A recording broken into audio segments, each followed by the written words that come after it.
Hello, everyone. Welcome to DCU Daily. Hello, after a bit of a break from yesterday, here we are back at it again in time for a double show today, because obviously not only do we have DCU Daily, but we have Tier List Tuesday, so that's a fun time for the nightly hour. Obviously, first things first, what we have to get into today is a very, very big day for MCU Weekly, because today was the premiere of The Punisher, One Last Kill. Frank gets his own special presentation, so we are going to be doing a quick review of that.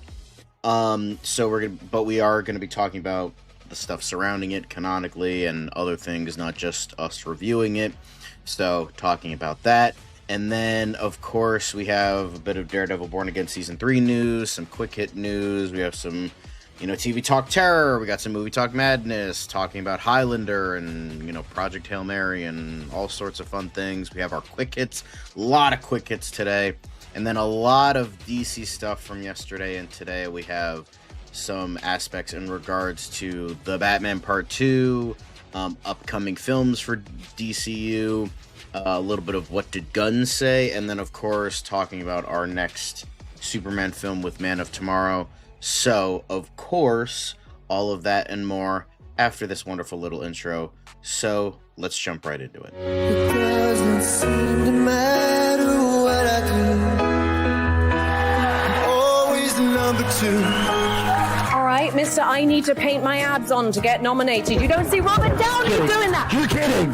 You're kidding. I can't open the envelope without the... Warner Brothers is heading back into the Matrix with a new movie in the works. Wonder what other surprises are in store. I want to be Bruce Wayne. I like that. You're gonna love me.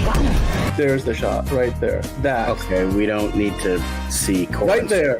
You look ridiculous. Well, not no more, he don't. What, dude? I can barely understand you. Your accent's insane. What the Give me a hand up.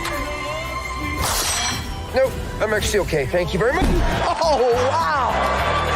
Wow.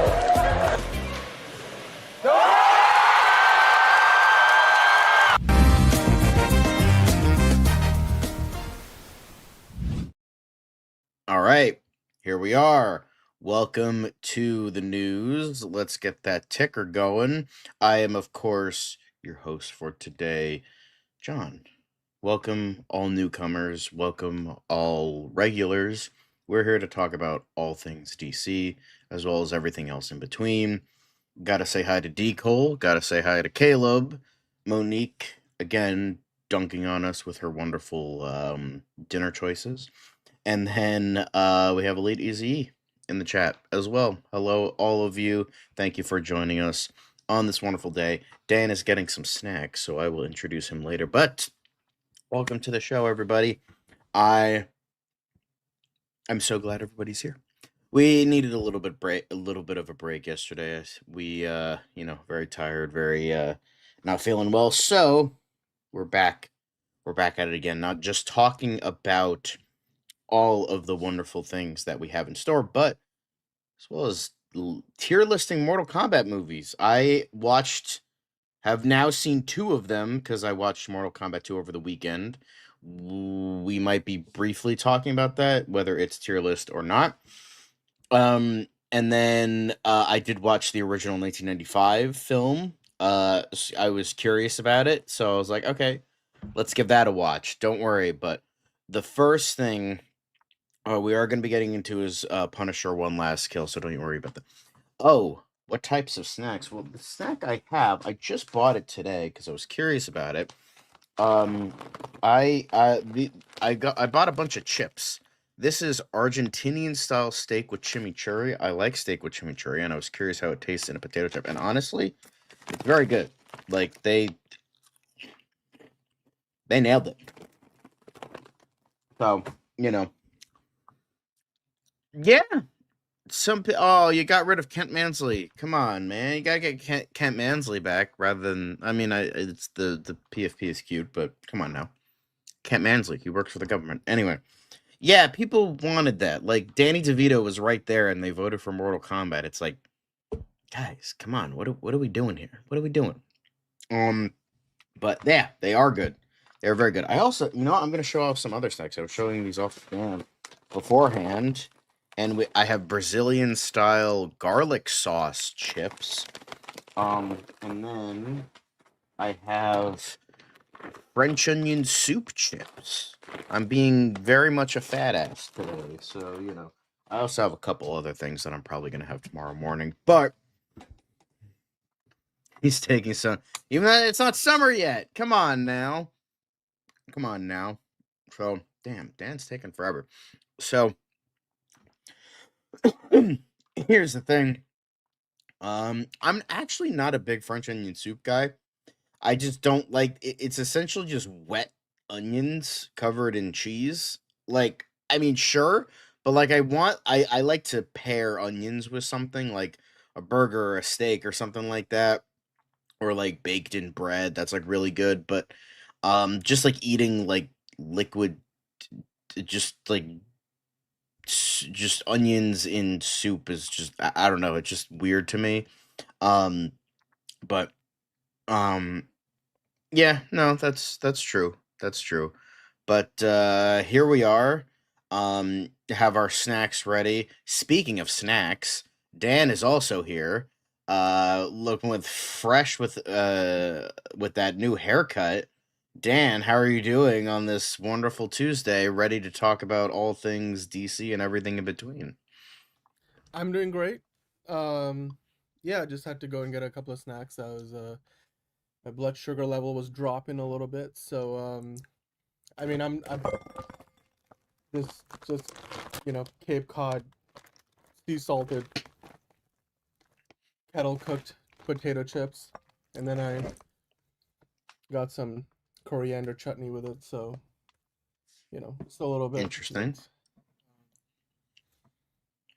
And yeah, you want beef? Dan is indeed a snack, and Dan got the new do. He got the new do. Yeah, I just got do.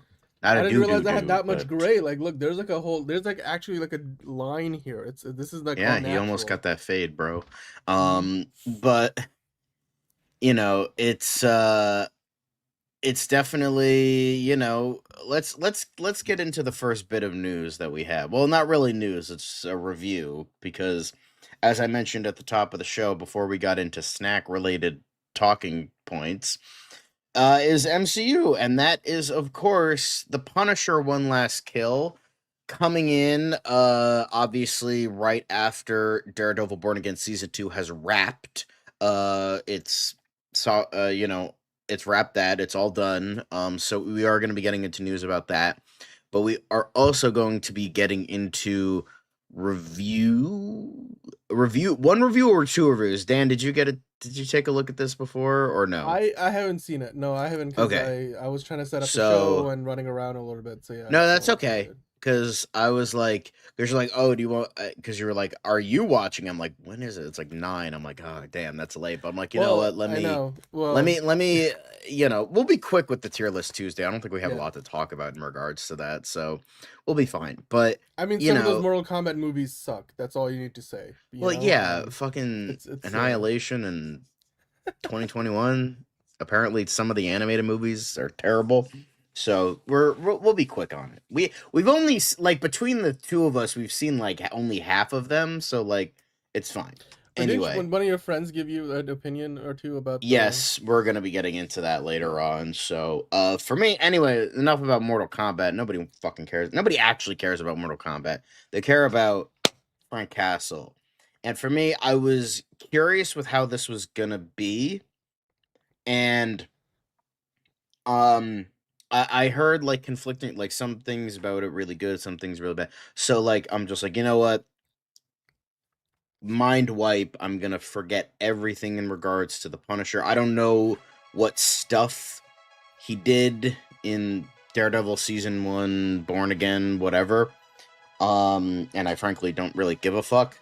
But to me, I have a 1-sentence review of The Punisher: One Last Kill. This movie's fun. This is the best film the MCU has ever produced. No notes. That's it. That's the review. This is the best film that the MCU has ever made. Without a doubt. And it's 44 minutes long. Wow.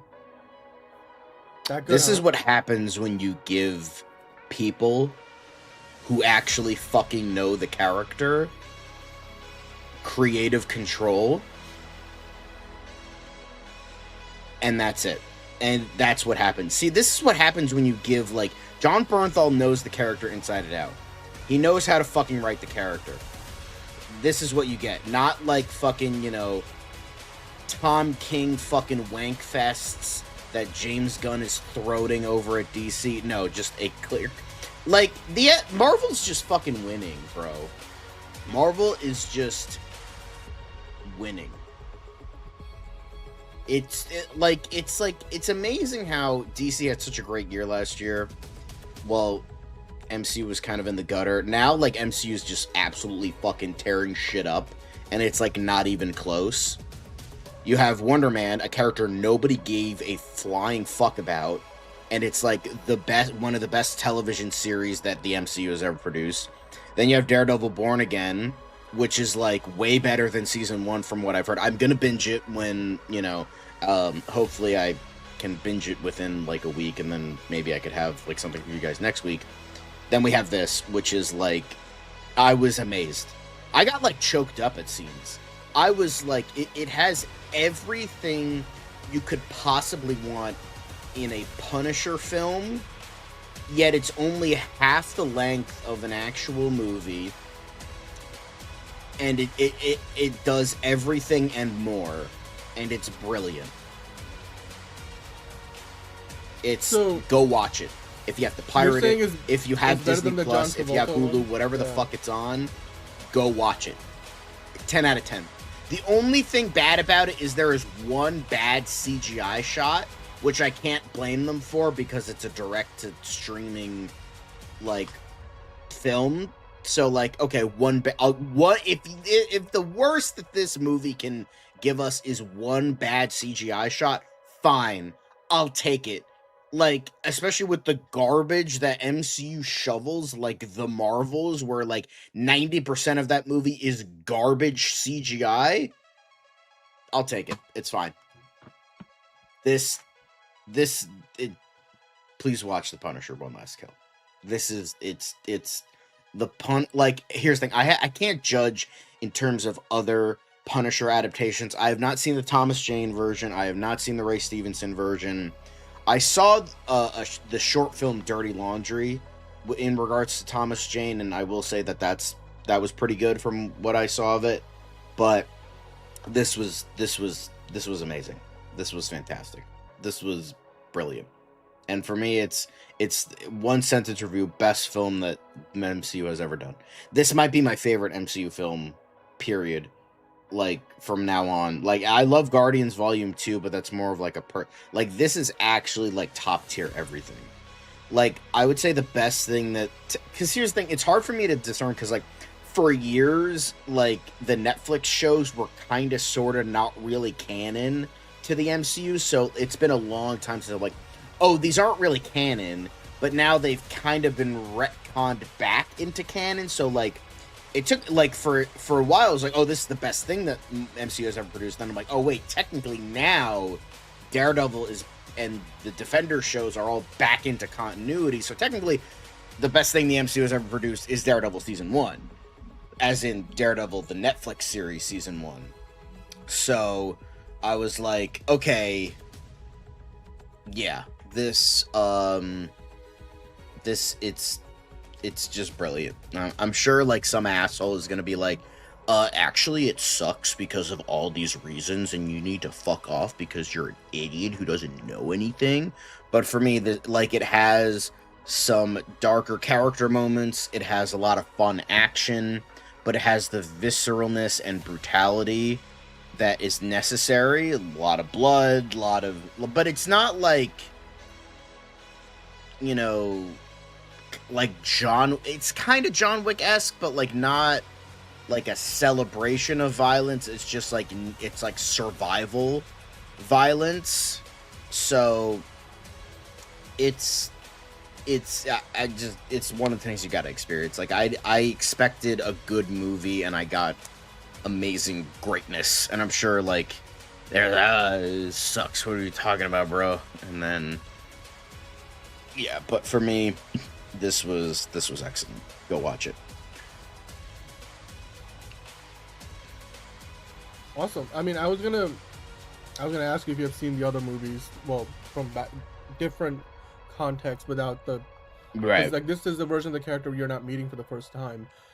How would you compare it to something else? Like if I'm somebody who's like, okay, but what is the crux of the story? Tell me that without telling me the story itself. Like, is this one of those like, you know? It's a reinvention. It's a reinvention like, of the Punisher to make it work in the MCU, but not in a bad way. It's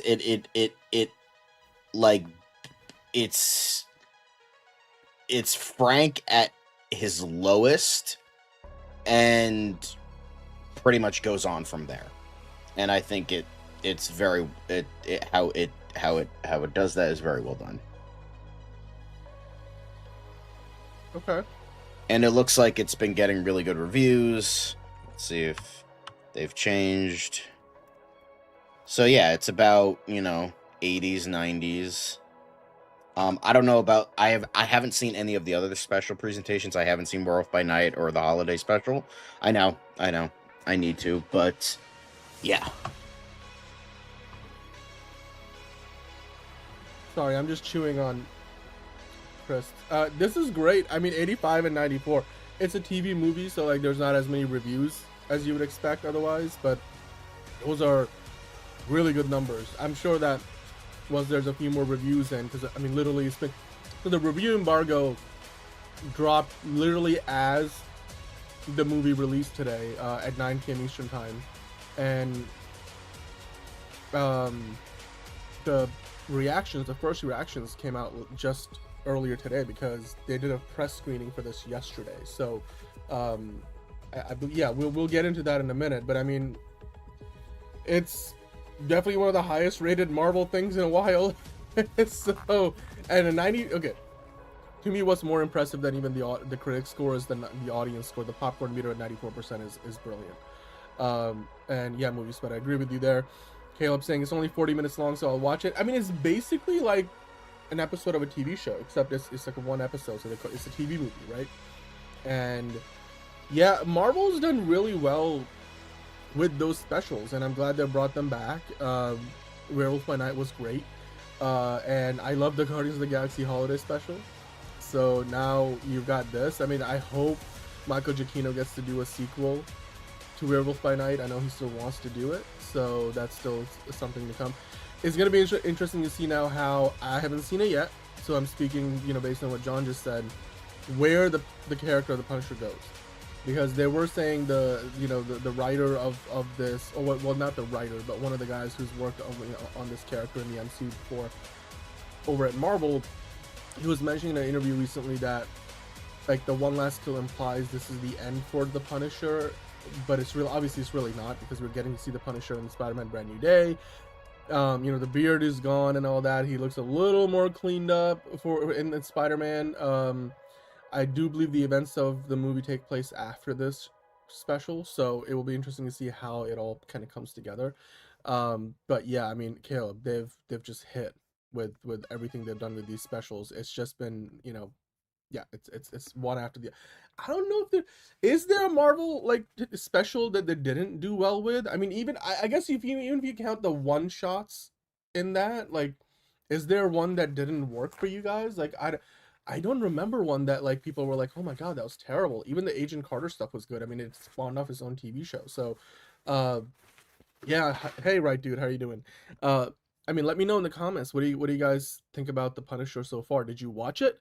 It just released literally a couple of hours ago, so I wouldn't be surprised if you didn't get a chance to see it. But it's so far, you know, obviously John is not this positive about much, so it's surprising to me. Movie Spud just watched the Thor movies, except Love and Thunder, so not sure we're gonna get to the Punisher.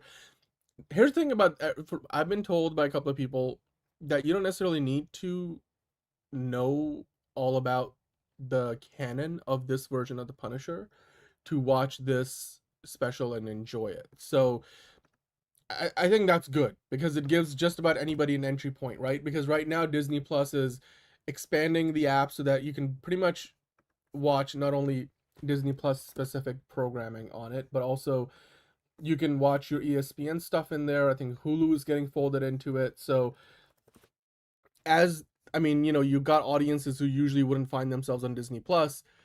And while Marvel is one of the biggest things that any Disney fan would be aware of, there's still a lot of stuff in there where, you may not be looking for this because this isn't like a big theatrical picture. So I'm glad that it's doing really well because, and it's a good entry point for somebody who's not really up to speed on what's going on in Marvel. Because then you can bring in a few new fans through this. And this is something that's very different from obviously what we have been seeing, at the movie theater and elsewhere. So all that being said, I guess when John is back, I'll ask him about his review. His rating, his overall rating for this. I was gonna get into a few other things though in the meantime because we do want to not just talk about the Rotten Tomato score and stuff. I want to get into there's a surprise guest star in this. Now this is not so much of a spoiler. You gotta okay. My cat's kind of gotta get in the way. Come here. Come here. Since you're here, you gotta come here. You gotta say hello. Come say hello. Georgie. Come here. Come here. Here we go. Come on. Come on. Oh, her tail's saying hello. But okay.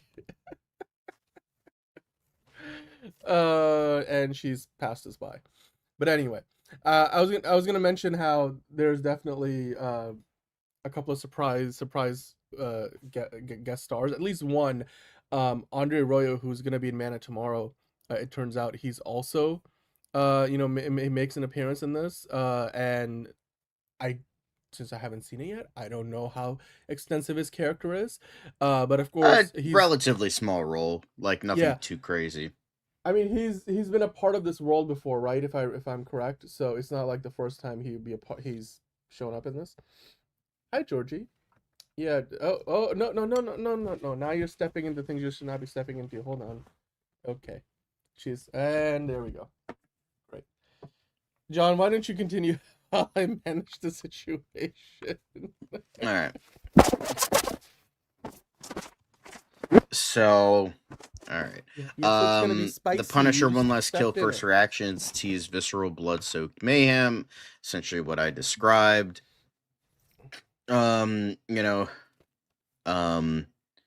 So this person was slightly disappointed by it. This person saying one less kill is endless high-octane action, brutally metal. But again, just remember, these are reactions from yesterday's press screenings. The review embargo has lifted, so you can go and read these people's full reviews now.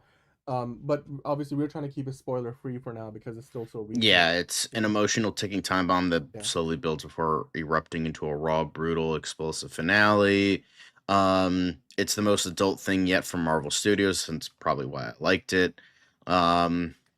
Way too familiar with its subject matter, but makes up for it with solid action and cool cinematography.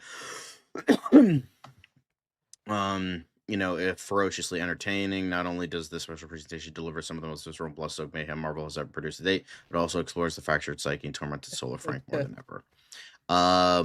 It builds a satisfying, brutal, and bloody finish with what is John Bernthal's best turn yet as a tormented PTSD written. I was just gonna say we don't need to go through every single one. I feel like I just wanted to show like kind of the mixed reactions because there was a couple people that were like, this is kind of disappointing. So. But I mean, it's 40 minutes long. Great. You can't expect too much from it, right? It's not. But it's like it's still. Here's the thing: this fucking movie does more for emotional character beats, well-written story, and well-shot action than Endgame does in its entire 3-hour running time. So, it's just goes to show, like, when you have good writing and as well as mixed in with good character and good action, you can create a good, like, it's so simple. It's a very simplistic movie. But it fucking works. And the thing is, you don't need to like do so much to fucking like have some sort of um grandiose execution. Sometimes it's just it's simple and it fucking works. And that's what makes One Last Kill so good. Yeah. It's, it's like a like, short I mean, film, look at right? like It's like a really- pilots. Pilots TV shows are like, let's go with like prestige dramas. 45 minutes, usually the case. Maybe 50 minutes to an hour, depending on streaming or HBO or whatever. You have that amount of time to establish what could be like 5-10 seasons of story into 45 minutes. And the fact that this does even less, because it's not a TV show, it's a special presentation, and it achieves that, just goes to show the talent involved and what it manages to do. So, I was gonna say the Academy's short film runtime limit is 40 minutes. So if you're a movie that's 40 minutes or less, you could be considered as a short film that's eligible for the Academy Awards. So, yeah, I'm not implying that that's where they're going with this, but I'm just saying, like, to Monique's point, you can fit a lot of story in 40 minutes. Like, the Academy still defines that as a short film, so it could be complete. You could tell a complete story from beginning, middle, and end. Caleb saying, say what you want about this show, but The Walking Dead pilot is the best movie I've ever seen. It's not an episode, it's a movie to me. That's fair. yeah, That's completely fair. that's back when like Walking Dead. Speaking of John Bernthal, that was back when Walking Dead was actually good. So makes sense. I'm pretty sure Frank Darabont directed it himself. So yeah. Well, John, let's talk about there's a couple of posters out there. I would just to kind of like wrap up the review, and then we'll move on to Daredevil, because obviously he's kind of staying in the same part of the neighborhood of the MCU, that is. But if you find these posters around, that's they're definitely pulled out all the stops marketing wise as the show or as the movie dropped today, and so your social media feeds will be filled with this stuff and pushing you to go see it if you haven't already. John, to kind of wrap up your review of The Punisher: One Last Kill, what would be your rating for this? 10 out of 10. 10 out of 10. 10 out of 10. All right. Perfection. Perfect score. Okay. Awesome. Well, then let's move on. We go back to regularly scheduled MCU Weekly programming, because The Punisher is just perfect. Now, speaking of really good, Daredevil Born Again, season 2 has been just amazing. And season 2 just wrapped. Season 3 is already being shot. We now look ahead to season 3, so I think we should put up a spoiler warning in case you guys don't want to be spoiled, but this is out in the sphere, so I'm going to put up the warnings. But John, walk us through where Wilson Fisk is to be found. Yeah, they revealed that he's going to be on an island called Little St. James. I mean, whoops, did I say that out loud? Anyway, but in reality, season 3 set photos reveal where Kingpin is spending his exile. Fisk is clearly in true isolation when Daredevil Born Again season 3 begins, and while he may not be behind bars, it's obvious now he's in a prison of his own making. So apparently he will spend some time in the Fisk Villa, which is located in Old San Juan, Puerto Rico, near the El Yunque National Forest. I'm probably mispronouncing that, but yeah. So, we got like the fucking ending to Shawshank over here. Him on the beach, but yeah.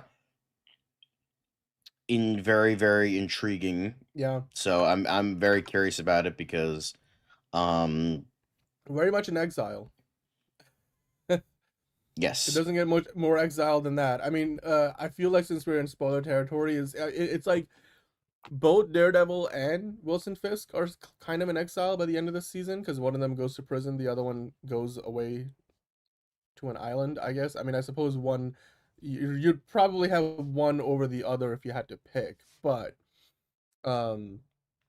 yeah, the two characters kind of have.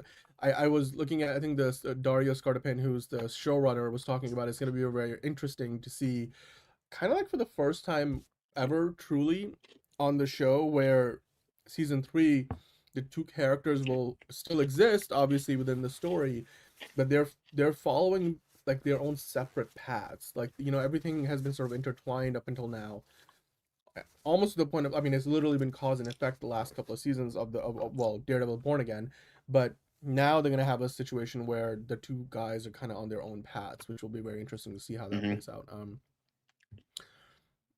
Yes, Brian, this is not this to be clear, this is not Vincent D'Onofrio. It's the character of Wilson Fisk. We're talking about the character, not the actor. But yeah, thank you for asking the clarifying question there. But John, we do have a rumor about how maybe season 3 of Daredevil Born Again might tie into Spider-Man Brand New Day. Something we have potentially hit on before, but yeah, it is a rumor, so it is coming from My Time to Shine, so it's probably bullshit. Yeah. But you know, it's AKA Grace Randolph's fucking, you know, alt account. But apparently they're casting Asian warriors for Daredevil Born Again season 3 of the Hand. I could see that happening. Again, it seems like they're going for that devil in like Cell Block C or whatever the fuck. Yeah, but I'm like, Asian warriors could also be like a generic villain of the week thing, or it could be the Hand, like she's suggesting. So, but do you think that means we'll get to see Daredevil or some of the Defenders in Brand New Day, or Brand New Day, Spider-Man Brand New Day? I mean, it's possible. I mean, we know that like Daredevil's probably going to be in that shot where, you know, Spider-Man is fighting the Hand, and there's suspiciously air below him, so it's probably Daredevil there. But you know, the very good lawyer. Do you think he probably doesn't remember him, right? Like, I'm a very good lawyer, so even though he is a very good lawyer, yeah. He's like, you know, you worked on you like help exonerate me. He's like, exonerate who? I guess, does the name change in his, like, you know, docket or whatever? I don't know how that would work in the legal system of the MCU, but anyway, hey, there's a rumor. So, you know, take it with a grain of salt, but I'm gonna take off the spoiler alert. Let's move on to some more Marvel news, John. There's a few quick hits here. Let's get through a few of these Marvel quick hits, shall we? So first things first, they're doing Marvel Comics is launching a Vertigo-inspired horror universe called Midnight, featuring new takes on X-Men, Fantastic Four, and Blade, which is definitely, you know, intriguing. In a brief press release sent out by the publisher, it said, "The light had its turn. Marvel Comics presents Midnight, a terrifying new universe coming this fall. Stay tuned next week for more information on this all-new publishing title, including series and creative team reveals." Midnight to be the equivalent to both DC Comics Vertigo line and their Absolute line all in one. Man, after they really shit the bed with the fucking second Ultimate line, Marvel is really trying to, you know, see, we have Absolute Universe too. See, can you give us some of that money, please clap. So, you know, this is, I mean, here's the thing. On the surface, it's a good idea. It's a very good idea. But, like, again, as a horror fan, on the surface, I like this idea. But, as it says here, why not just use your horror characters? Like, why make, like, an X-Men, Spider-Man, and Fantastic Four horror versions when you have Blade, Moon Knight, Morbius, Ghost Rider, like all these, you know, horror type, you know, characters, fucking Mephisto, like all these characters.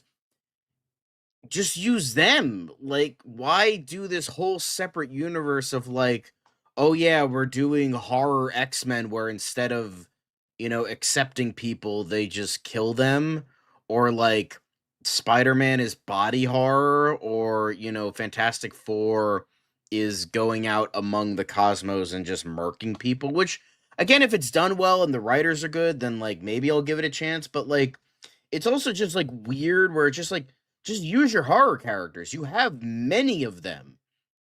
It's just do that. Like, I don't know why that's so difficult. Like, I don't know. Maybe that's just me. Maybe It's it's just funny. weird. I don't I know. saw But this on social media today. Somebody put together. I'm guessing they're AI generated. Absolute Avengers, Absolute Fantastic Four, Absolute X-Men posters. So, but it seems like that's what they're doing, though, John. What you were talking about. That's literally aren't they going in? This is kind of that. But maybe. yeah, it just seems like midnight. Just like Marvel sees what Absolute Universe is doing, which is a deconstruction of all these characters, taking away everything that makes them them, and rebuilding them from the ground up, and see what works, and like holding on to the spark of hope that they all have, even though they live in worlds that are hellscapes. So it's just like, okay, and the thing is, Absolute Universe also had Scott Snyder spearing everything, this creative team, and Scott Snyder is one of the best comic book writers working today. So there's that. Unless you have someone who's really good at what they're doing, like I mean, maybe it's Jonathan Hickman, maybe not. I don't know. Jonathan Hickman's more hit and miss, but like, you have to like give this to someone who's like a really good writer, who has a really good idea for this universe, but at the same time, you're willing to let creatives do whatever the fuck they want. Then cool, it'll be great. But the thing is, if Marvel keeps marveling and doing dog shit decisions in their editing department that they've been doing for the last like 20 years, then yeah, it's not going to be that great, and you're just going to create something that's like, oh, it's going to at most be, oh yeah, it's Diet Absolute Universe, instead of doing something new and creative. It's just the timing is poor. Like, if they plan to do this for a while and it just so happened like, oh hey, we're doing it after the Absolute line, okay, sure, maybe, but like, this just comes off as very desperate, and it's like, oh, we're doing it too, see, we can do Absolute Universe, but we're gonna go even more horror and fucked up. And it just comes off as more of like a Marvel editorial move than a, we want to do this for creatives and for creative people to essentially like spread their wings and do whatever they want, but within like a certain level of canon. So yeah, I mean, I'm doubtful that this will be actually like halfway decent because of how it's set up, you know, because it's like, could it be good? Absolutely. It could be fucking phenomenal. But it just comes off as, we don't know the creative teams involved yet. We just have like, oh yeah, we're getting horror versions of, you know, characters we like that aren't horror related, which, yeah, like normally it'd be like, okay, cool. But now it just seems like, hey, DC, we can do it. And it's just like, we're trying to get money too. That's all it feels like to me. So yeah, Well, I'm iffy on this. Like, there's pros and cons. I'm sure it could be really fucking good, but at the same time, it's just the timing is really bad, and it just comes off as more of a corporate move rather than a creative visionary kind of move that the Absolute Universe is. So, yeah, not great, but well, could have potential. it's certainly more reactionary than it is, being Yeah. proactive with ideas. So that often, yeah, when you follow it's the same with, like, character archetypes. Like a character that's just reacting to what's going on around them is less interesting than a character that is actively trying to change their course of existence or whatever. So, but yeah, anyway, let's keep going. We'll see I mean, maybe they'll pump out some really good stuff. So Marvel officially confirms a hero is permanently dead and won't return. Uncle Ben. No, just kidding. They brought him back. But it should have been Uncle Ben. So apparently Ultimate Spider-Man is gone for good because Marvel hates money. And Marvel hates its audience. And Marvel hates us and hates Spider-Man fans because, It's like, oh, hey, you want us to do the thing that you've always wanted us to do for the past, like, fucking, when did One More Day come out? Like, fucking 15, 20 years ago? Yeah, we're not doing that. Go fuck yourself. Here, have this horror line that nobody gives a fuck about. We'll do that instead of what fucking Spider-Mans want to see, because we hate you. Marvel Comics, fuck Spider-Man, and fuck you for liking him. That's essentially what this is. So, yeah. Meanwhile, Scott Snyder is like, fucking like, woohoo! I'm writing, and Nick, I forget his last, Nick something, is drawing all these fucking abhorrent monstrosities, and I get to fucking spread my wings and be awesome and be the ultimate fucking Snyder. Hell yeah. And meanwhile, Jonathan Hickman is crying in a corner. He's like, I just wanted Spider-Man to be happy for once. And then he just like cries and shits himself because Marvel sucks. So yeah, that's just what this is. Yeah. Fuck you, Marvel. Anyway. I just love how Moving it all on, speaking dovetailed of together. things that are writing, X-Men writer says MCU reboot will prioritize character-first storytelling and teases comic inspiration. I'm just gonna say this. I'll believe it when I fucking see it. Because you've promised good shit in the past, and guess what? Doubt. Press X to doubt, because most things that come... Like, literally, the best thing you've ever done is now a 45-minute Punisher special presentation, because the guy who played him, who actually understands the character, wrote the fucking special. So, yeah. I don't believe you, and I won't believe it until I watch this movie, and I have a strong doubt that you will never create anything, not even on the realm of X2 and Days of Future Past, because that's never fucking happening. You're not even gonna, like, create an X-Men movie that's as good as, like, X-Men First Class or the first X-Men. And those aren't even, like, the best that Fox X-Men has to offer. So, like, I'll fucking believe it when I see it. So, you know, sorry, not sorry. But, but he was saying, it's, of course he's saying, the original Claremont run of comics is near to... Yeah, you and fucking every X-Men fan on planet Earth. Everyone has been on their knees to suck the cock of Chris Claremont since that run finished. You're not special. I'm sorry.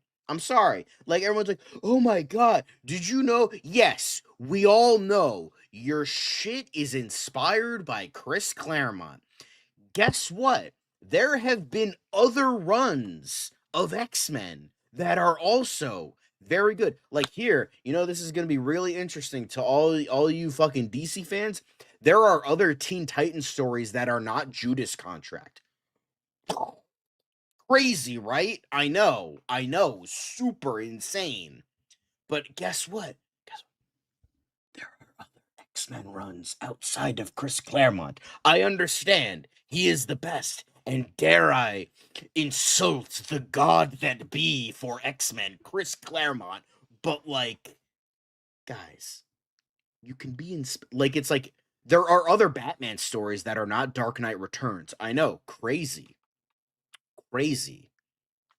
Insane. What? But it's just like, and that's fine if you want to be inspired with it, but it's just like, the reason, like, I liked what I was hearing way back when Matt Reeves was talking about the Batman, was because it's like, oh, I'm inspired by Batman Ego. Never fucking heard of that story, so I'm like, all right, Matt Reeves, let's see what you got. And it was essentially just Long Halloween again, but the promise was there. It's just like, go get into the fucking nitty gritty of shit we haven't seen before. Everyone knows of the Claremont run. Everyone is inspired by it. Everyone knows it. Everyone loves it. It's just like, give me something different. Go back to the early Stan Lee stuff that nobody fucking remembers.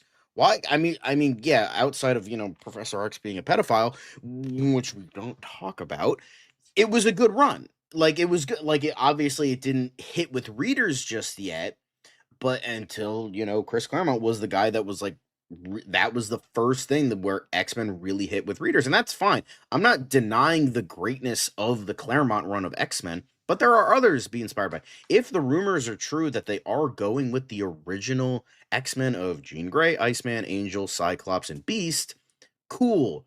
Go to that run. Be inspired by that run and other stuff. It's just like, don't just fucking give us Claremont again. Like, there's other stuff. Just like, hey, there's other Batman comics that aren't Dark Knight Returns or The Long Halloween. Just saying, just be inspired by different, like, for instance, I'm actually going to get this right now, because I'm gonna fucking,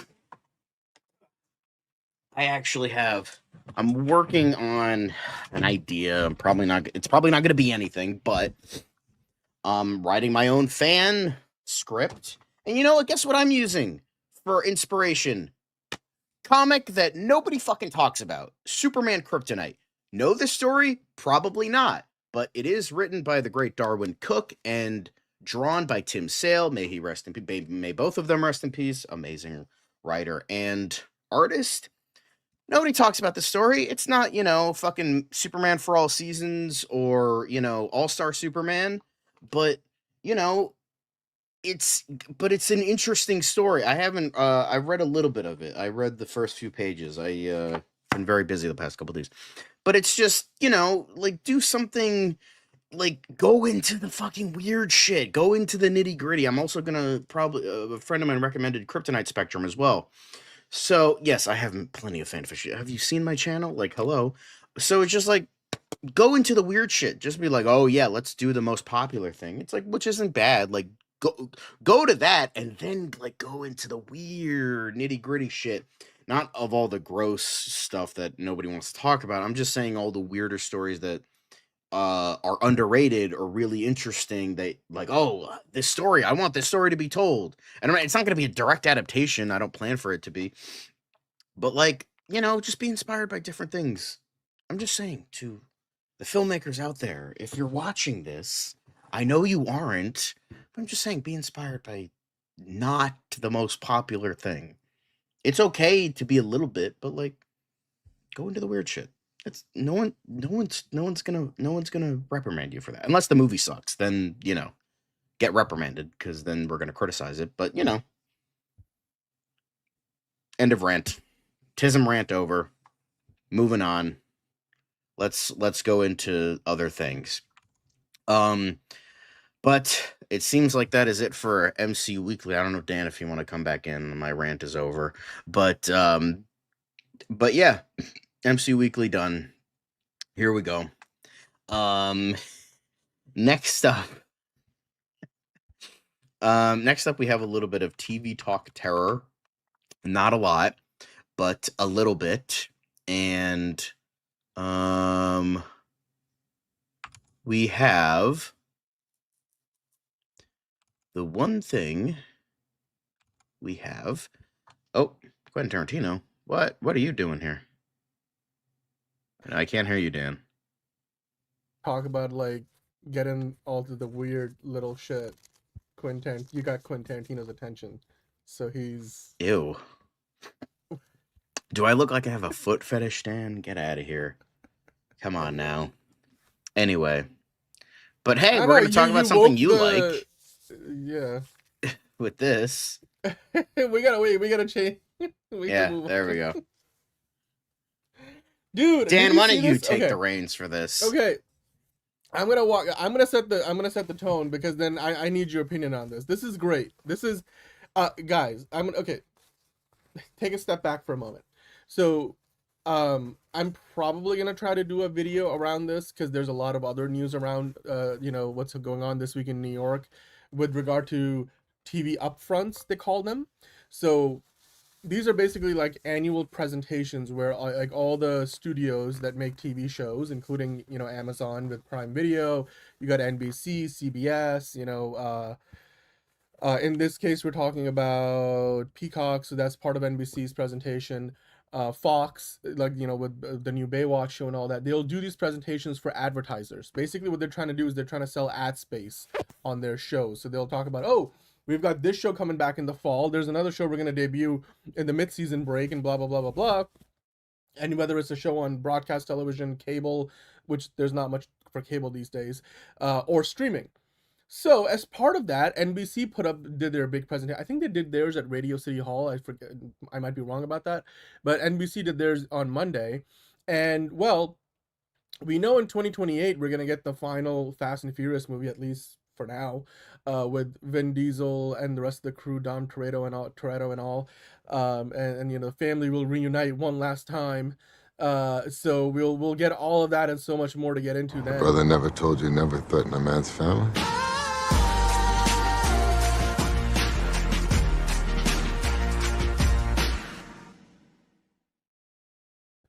Which, sure, 2028 will be great, but until 2028, Vin Diesel is busy with a bunch of other stuff regarding the because like we've all talked about, hey, what is the future of the Fast franchise? Because they mentioned in this article, the Fast and Furious franchise is the longest running, and according to NBC Universal themselves, which is of course that company that owns Universal Pictures that releases these movies, it is their not only longest running, but it's also their most profitable franchise ever. So, which is kind of been weird because I feel like Jurassic Park has been going on for a while, but then maybe they delineate the Jurassic World movies from Jurassic Park. I don't know. So, point is, Vin Diesel showed up at this presentation, and he was like, look, for the last decade, I can't do the Vin Diesel voice, so I'm just going to do my voice, but he was like, for the last decade, we have realized that the fans have wanted more, and they wanted us to expand the legacy characters, their stories, and for the last decade, the desire has been for us to enter the TV space. Scroll, John, so I can go through the rest of what he said. Brian, you should catch up on the rest. You should.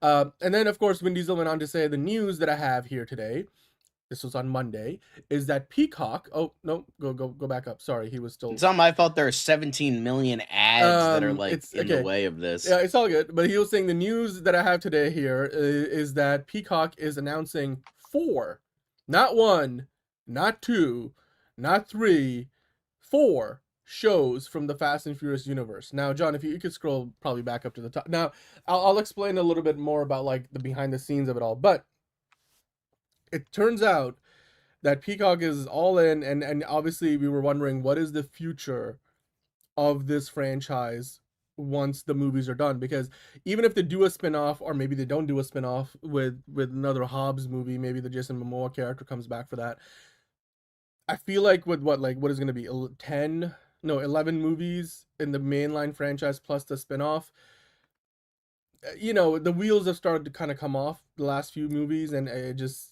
to the point where the last couple of movies have relied on international box office to basically be profitable, and they're getting to be really expensive because, like, you know, I feel like they literally add a new character every movie because it means they're kind of treating it like, you know, Ocean's 13, we need 13 characters. It's like, calm down. Like it gets to a point where you can't keep track of like everybody and anybody's in this movie. So now they got four shows in development. Now the thing is, the Hollywood Reporter did say, John, that when they talked to some insiders at NBC Universal, now Vin Diesel said 4. There's actually only 1 show currently in development, or active development, meaning maybe there are 4 in total somewhere in the hallways of, you know, Universal Pictures out in LA. But there is only 1 show. Damn, I thought you hated The Boys more. Development. And they don't have any details about what that is. I think the logline for it that they have, if you look up the listing for the show, is like more to come or something like that, which is literally nothing. It's not a logline. So they're working on shows. They're working on up to 4, but only 1 is at active development, John. I wonder what that's going to be. They want to expand the legacy of the characters, their stories. Are we going to have, like, you know, oops, I went to the wrong screen. Are we going to have like a young Tej show? You know, Tej Codes or something? Or maybe they'll give, you know, Roman his own show. Maybe they'll go back and do like a young Brian Connor show, or maybe they'll give us like a show where you get to see Dom Toretto's father actually racing before he dies. That'll be interesting. I don't know. I mean, maybe they can give us the origin story of Luke Hobbs, you know, woman, I am the calorie, you know, or maybe we'll get Lucas Black coming back for Sean's, you know, I don't think anybody cares about his high school days. I don't think he's can play his high school iteration of the character anymore. I'm certainly would be interested in watching a Ramsey based show. Maybe they could do a spin-off like these characters go off into, or remember how they were trying to do that Jason Statham the Shaw and Han spin-off that was talked about a while ago? Maybe they can do another one of those where Han and Shaw actually go off and like now they're spies, you know, and they're working together and staging each other like dying for, you know, just to, you know, get in on some kind of mafia gang thing. I don't know. Or there's probably many other options. I feel like this is either gonna be as successful as, I can't think of an example, or is gonna be as much of a failure as the Continental was for the John Wick franchise. The success would be great because it can reinvent the franchise on TV, and then down the road you bring that to the big screen. On the other end of the spectrum, it could be just as bad as like what the Continental was for the John Wick franchise, which most people don't remember it. Most people didn't see it. It kind of, I think it ended up on Peacock ultimately. It was originally being developed for Starz, but then Lionsgate split it off from Starz. So they were like, we're just going to like sell this to like somebody who was going to pay us. And Peacock did that. I don't know, John, where do you sit on this? Are you excited about Peacock working on Fast and Furious TV series? Up to 4, at least 1 for now? Just nuke the franchise for more bit. That's the only way that's gonna be satisfying. I'm gonna put my pitch out there. If they're making a Fast and Furious TV show, go back to the roots of the franchise, because the roots of the franchise lend itself to a great idea for a TV show. It's street racing. You live your life a quarter mile at a time. I don't know. Go back to maybe a few years before Brian Connor comes into town, and you know Dom Toretto realizes he's hitting on his sister, and then blah blah blah, all that stuff goes down. Maybe you do that. The interesting thing would be like, would Vin Diesel want? Who would Vin Diesel want to play his younger version of his character? Those kind of things. But or like, you know, the Paul Walker. Just put a backwards hat on him and you're good. Sure. I mean, you could de-age him. He's been acting in Hollywood long enough. There's plenty of, you know, training data. Because he probably wouldn't allow someone to play a younger version of him because he has a fucking ego the size of Jupiter. But I'm just saying, there's ideas there, but like the core of this franchise, what it used to be before it became like a heist, you know, world-saving super team franchise, when it was just about street racing, that could lend itself to a great potential TV show. There's other areas you can get into, but yeah, you kind of have to go to like a strip it down to back to the basics. That could work. The reason why this even exists today, John, is because Donna Langley used to just run the film side over at NBC Universal, but now in her latest promotion over the past year, she's taken over the TV side as well. And as part of that, Donna Langley is the same person who stole away Taylor Sheridan from Paramount, and you know, gave him the deal, and he's coming over to make TV shows and movies for NBC Universal, both on the movie side, obviously, you know, Universal Pictures, as well as for their Peacock and wherever else his stuff's going to end up. And now she's, you know, because she's in charge of both, she's had a working relationship with Vin Diesel, all the producers of the franchise for Fast and Furious for a while.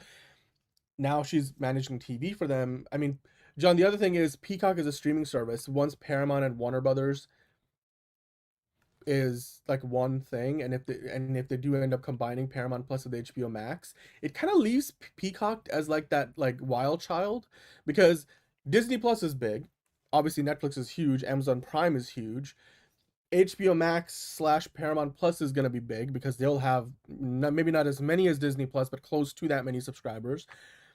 But then like there's Peacock, and you look at Peacock and you obviously have The Office, you have Parks and Rec, you have like a lot of those older shows, you have the library content. But I'm like, I don't really know like if there's many things that I go to Peacock for other than like the sports. You got, obviously they do NFL, you know, they have rights to the Premier League in the US. They've got other sports, like they did have a lot of WWE, they have some of that's still there. But there's not a lot of like iconic TV shows. Even like like they were working on a Battlestar Galactica reboot, but I don't know where that's going. Whatever's happening with Mr. Robot, if there is a future to that franchise. So I don't know. Do you think this is gonna be a play to maybe boost the credentials of Peacock, because that streaming service is gonna start to look like it's the odd one out in terms of like when comes time for like the fringe players will continue to die out and the industry consolidates.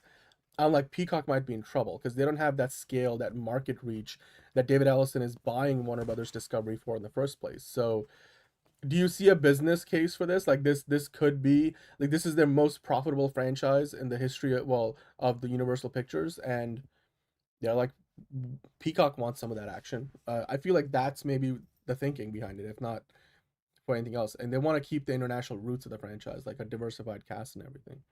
Do you think there's a case to be made there? Yeah, probably.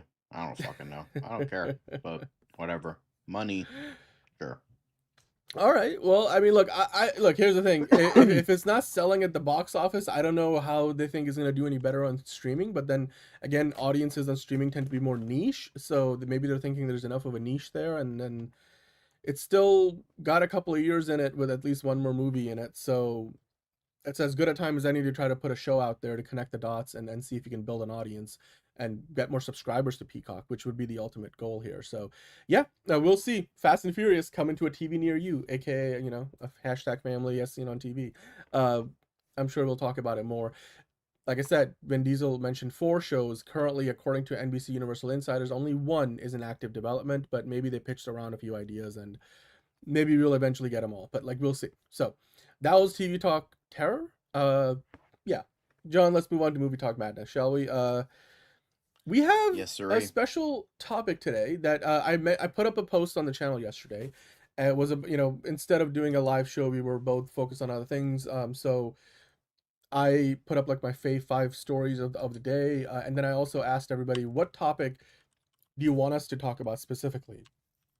And Monique mentioned that Highlander is currently filming in Poland, John. So I figured, let's do that. Let's talk about Highlander filming in Poland, Monique. So I don't know if you're still watching, but here we go.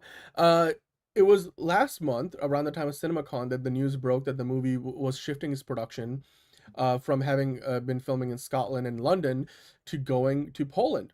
That's their next stop. They are going to film in Hong Kong as well, but like I believe they're currently in Poland filming. And remember, they sent some video messages for the Amazon MGM presentation. We know this movie is going to be coming out. I believe it's 2027. Am I correct about that? Is it 2027 that Highlander is supposed to release? Vin Diesel, Dave Bautista. They've got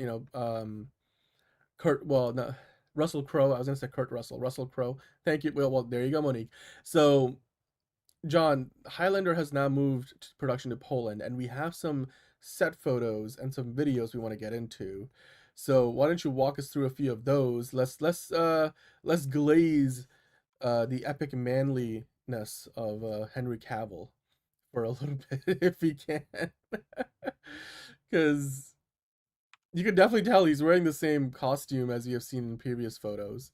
I don't know, are you able to zoom into those? But John, Chad Stahelski is directing this. What do you think about these set photos? I mean, I feel like it's hard to tell what the narrative is, but I feel like he's got a sword on him. Yeah, they mentioned he has a sword. Yeah, so that's interesting. I'm looking forward to it. I mean, Henry Cavill, like, there's like, I think if you keep going here, there's a video where you can see he's like doing some push-ups or exercises in between takes, just to kind of stay warm. Well, there you go, squats. There is only one. Yes, that is where that comes from. Hey, Cody, saying woke Harry Potter series D. Woke Harry, what are you talking about? We're not even talking about Harry Potter. Okay, moving on. But yeah, there you go, Henry Cavill, looking swole. I feel like that's the reason why Monique wanted us to talk about this. This looks very AI-ish to me. Like, it just some of that stuff looks one of those looked like AI when he was just like breathing, and it's like, okay, yeah, this looks right. Yeah, but this, I don't know, it just it could be like, I think the pictures are real, but I think the videos are fake. Yeah.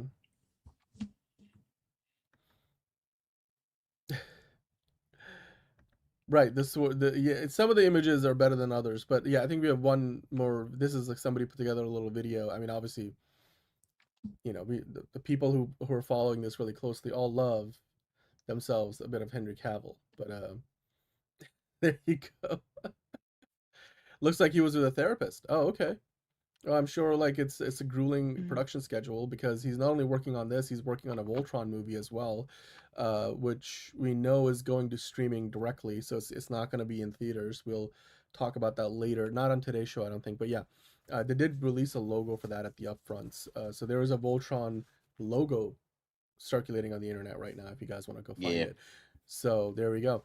But yeah, I mean, John, what are your expectations for Highlander? I mean, so far we have seen that like when they were shooting some action in Scotland, and it looks like Henry Cavill and Dave Bautista were doing some of their own stunts and some wire work. It's a globe-trotting production. It definitely feels like it was the right move for Amazon MGM to like take this over, because this wasn't being produced by them, or this was a Lionsgate thing originally, and then like RKO Pictures through Amazon MGM kind of stepped in and took it over, right? I'm thinking of the wrong production because this was one, but like Monique I'm sure will let us know, but yeah, because the budget was just too high, it didn't make sense for the previous studio to continue, and Amazon was like, we'll foot the bill for this. So yeah, Lionsgate, there you go, we talked about that a while ago. So anyway, all right, well, my kitty has fallen asleep right next to the laptop. There you go, she's passed out.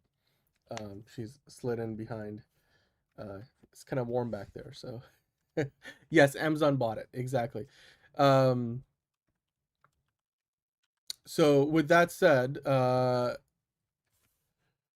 let's move on, because that's all the movie talk madness we have for today. Let's get into the glaze. The glaze is back. John, this made my... Yes, Monique, that is an absolute smart move on the part of Amazon, by the way. Speaking of Amazon, Project Hail Mary has now arrived on streaming, so you can go get it on PVOD. Basically, you can rent it, you can buy it on iTunes, Apple, whichever Apple platform you can get it on, or Amazon Prime, or not even a Prime, just go on Amazon, you can rent it. So it's available on digital to rent or buy. Amazon usually skips that step and sends the movie directly to Amazon Prime for streaming. So they've made an exception here for Project Hail Mary because they want to make money, and then this might also be part of Amazon MGM's new strategy with releasing it in a windowed way, like the way that traditional studios would do. So you first play it out in theaters, then you put it out on digital, you put it out on Blu-ray and physical media, then you put it on a streaming service. So that second step in that process is on digital. So for the first time since it came out, you can watch Project Hail Mary at home. I already bought it. I'm gonna see it at the first chance I can get. It's in my library now, and yeah, $655 million at the box office. Project Hail Mary right now is a movie that has made more money than Superman. It made more money than half of the movies in the top 10 of last year's box office. I'm pretty sure that it's at this point made more money than F1, which made 634 million. So it went past it as well. It definitely made more money than Fantastic Four, pretty much any superhero movie that released last year. So 655 million is really, really good. I mean, it's also profitable in just its theatrical run alone, but now that exclusive theatrical window comes to an end, and I'm not sure if I'm doing my math correctly, but I feel like it's been at least a couple of months, if not more than 2 months, since the movie has been playing in theaters. So yeah, it has had long legs at the box office. It's still in the top 5. In many countries, it's still in the top 10. And it's still there. Like, you could still go see it in a movie theater near you, but Project Hail Mary is now on streaming. So yeah, 655 million at the box office, and now you can see it at home, and you still have to buy it or rent it, so you still have to pay for it. It's not going to be an Amazon Prime Video for a little while longer. But John, we got to keep glazing PHM some more. Yeah, I mean, some people thought this might only make 500 million, but the fact that they gave it a 60-day exclusive window, like M2G is saying, perfect. I think if this is the way that Amazon MGM operates moving forward with their big movie, this is the way. Amaze, jazz hands. This is the way. Speaking of Mandalorian and Grogu, this is like what Disney does, like 60, 90 days. They'll put a movie in theaters, they'll let it run, make as much money as they can. I mean, obviously Disney's slate is also very franchise IP heavy, so it lends itself to that strategy. Most other studios don't do that with every film, but Amazon MGM clearly, you know, they set it at CinemaCon, and now it's been a few weeks since CinemaCon. I'd imagine originally the plan might have been to put it out on digital by the time CinemaCon came around, but it was still making plenty of money, so why do it? It was in the top 3 like only a couple of weeks ago. So yeah, this is great. I love the fact that this movie has had such a long exclusive window, and of course, going back to, you know, when they were promoting the movie, like this is 7 weeks ago now. That goes to show you the long legs that it's had at the box office. 7 weeks is basically 2 months. So Ryan Gosling was promoting this movie 7 weeks ago. Oops. Oh, sorry. I scared my kitty. Oh, boy. I dropped my headphones and she scampered away. But anyway, as I was saying, Project Hail Mary, doing great. And so, John, let's go to the next one, because I found this on Instagram, and again, continuing to detail how they went about lighting the movie. Because if you skip across a few slides, John, I didn't realize that not only did they obviously do the tunnel, you know, between the two ships practically. I think if you skip one, I think it's one more over. I mean, they didn't use any IMAX cameras, but they definitely used film stock to when they they used a reverse projector to like project a digital copy of the film onto film stock before putting it out. This right here, for Greg Fraser, that whole tunnel that they shot practically, where you see a lot of Rocky, hi Jalen, where you see a lot of, you know, scenes with Rocky and Ryland Grace, you can see the lights there in the image. These days, most studio pictures use almost exclusively LED panels or LED lighting, right? Because LED lighting doesn't get as hot, it's more reliable, it actually provides a more accurate color temperature, it's easier to work with, it consumes less power, it's more flexible. You can, you know, you're able to get it in different kind of, you know, media formats, so you can get it in like flexible, or, you know, LED mats, you can get it in, you know, bigger size. Like, it's just programmable, you can change color. It's just much more, you know, diverse in terms of what it can do for you. LED lighting is, as opposed to the traditional tungsten based lighting that a lot of studios, you know, pictures used to use. Tungsten gets hot, it's, you know, it's bigger, it generates, you know, obviously a lot of heat, so you know, it's harder to work with on long days. You have to have, you know, have environmental controls for it. It's a little less flexible in terms of the kind of lighting units you can use. But this tunnel that they created for the movie, and they shot a lot of the movie within it, it had to be made with this kind of material that was semi-translucent, so it can let the light in from the lights outside in the set. But in the movie, it's meant to be like the star that they're orbiting, right? So they had to film it in a way where these, you know, Greg Fraser were like, we're going to use tungsten lights to simulate sunlight, but have it feel like it's this diffused light coming from a singular source that is meant to be the sun. That's not easy to do, because then not only was that a challenge, but if you remember in the movie, Rocky doesn't need light to see, because he's got like sonar vision, right? So it's echolocation and everything. So his ship is completely dark. And so whenever Ryan Gosling's Ryland Grace is facing him, he's basically being, you know, he's basically backlit, because all the light's coming from behind him from his side of the ship, or like from his side of the tunnel where his ship is.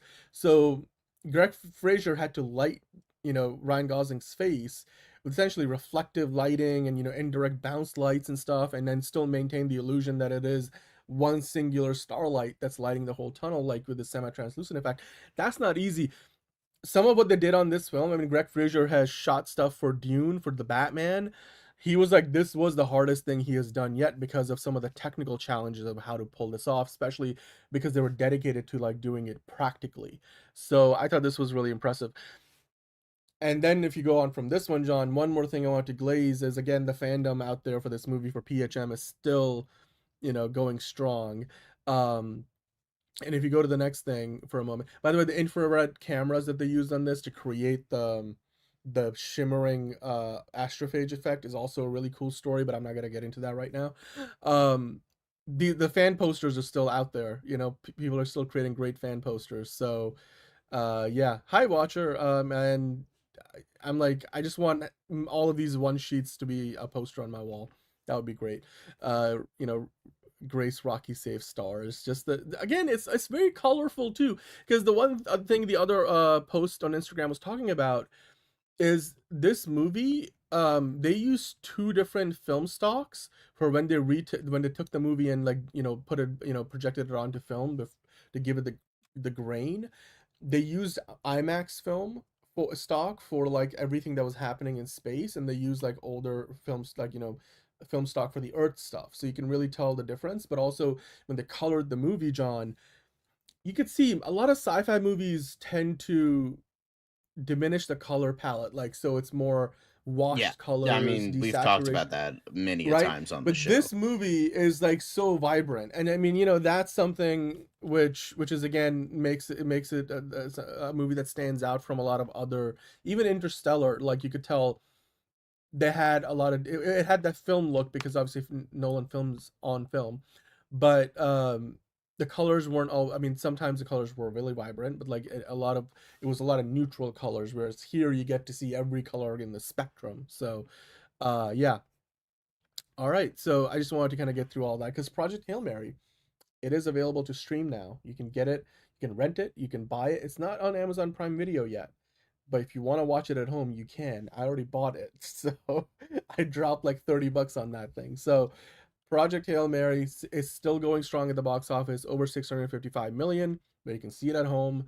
You still have to spend money. It's not for free on Amazon Prime yet, but as we have done many a times before, glazing Project Hail Mary some more. So, okay, let's move on from that. Let's get into the quick hits, John. I don't know if you are you ready to go with the quick hits? Mm-hmm. Well, all right. I think maybe this one is a quick hit. I don't know, but yeah. All right. So first things first. Yeah. Conan O'Brien to return as Oscars host for 3rd year in a row. Hey, nice. It's confirmed.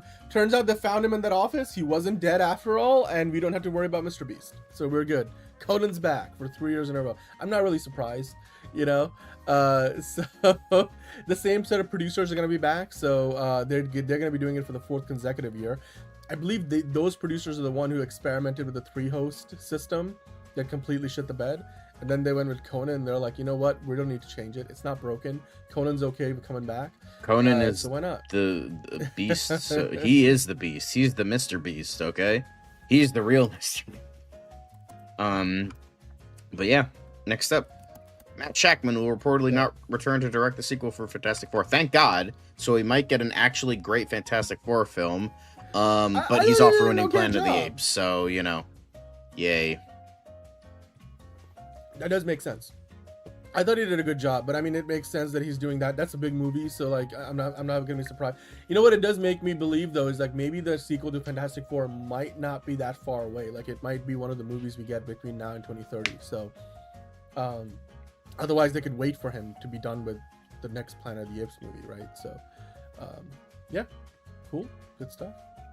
Next up, New York City has officially renamed one of their streets after Jack Kirby. The corner of Essex and Delancey will now be known as Jack Kirby Way. He grew up in the area, which inspired the fictional Yancey Street in Fantastic Four. So nice. All right, Jack Kirby. You know what? About time. Jack the King Kirby. City. Yes, sir. The Ted sequel series is officially titled Ted the Animated Series. Very, very, great name. Like, very unique name. I was gonna say though, the name isn't anything like to write home about. But remember we talked about how making Seth MacFarlane himself, who by the way just landed on like 6 or 8 Emmy ballots because all the stuff he's involved in. But he talked about how it's very expensive to do a fully animated Ted character in a streaming show. Disney, She-Hulk. So it was like it's kind of unlikely we're gonna get another season of like live action Ted. So it makes sense they're going with the animated direction. All the actors, like you said, John, including Mark Wahlberg, they're all reprising the role. Amanda Seyfried and Seth MacFarlane, of course, himself. So they're gonna have the same voice. But it's just as like the live action one. But yeah, I think it is kind of funny how like the reason that the Ted show is so much better than the movies is like, yeah, the reason it's great is because we get Ted, but then we don't get Mark Wahlberg. So it's actually good this time around. But now they're like, oh yeah, let's put more Mark Wahlberg in. And people are like, no, we don't want this. We want more of the kid. Like, what? What the fuck are you talking about? So, guys, it's a talking teddy bear, but it's animated. Yeah, there you go. Thank you, Caleb, for that. Yeah, but makes sense. Still dumb. Don't really care. Probably not gonna watch. I'll watch the other Ted show, but I'm probably not gonna watch this. Brendan Fraser is doing my best for Mummy 4 training. Wish me luck to get this 57-year-old gear in shape. You're gonna do a wonderful job, Brendan. Don't you worry about it. You're perfect. It's okay. You're gonna do great. We're all rooting for you. You're gonna do wonderful. Even though I couldn't give less of a fuck about this stupid movie, you're gonna be amazing, and we love you. You know, dude, he could take some lessons from somebody who's twice his age and still going strong, who recently celebrated his centennial birthday, John, and that is, of course, the legendary environmentalist, the voice behind most nature documentaries you've ever seen, and that is, of course, David Attenborough, who just celebrated his 100th birthday. Brendan, you're only 57. David Attenborough is going on 100. He is 100. Him and Dick Van Dyke, please stay with us as long as you can.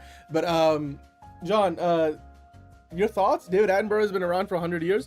Apparently, for his birthday celebration, they had a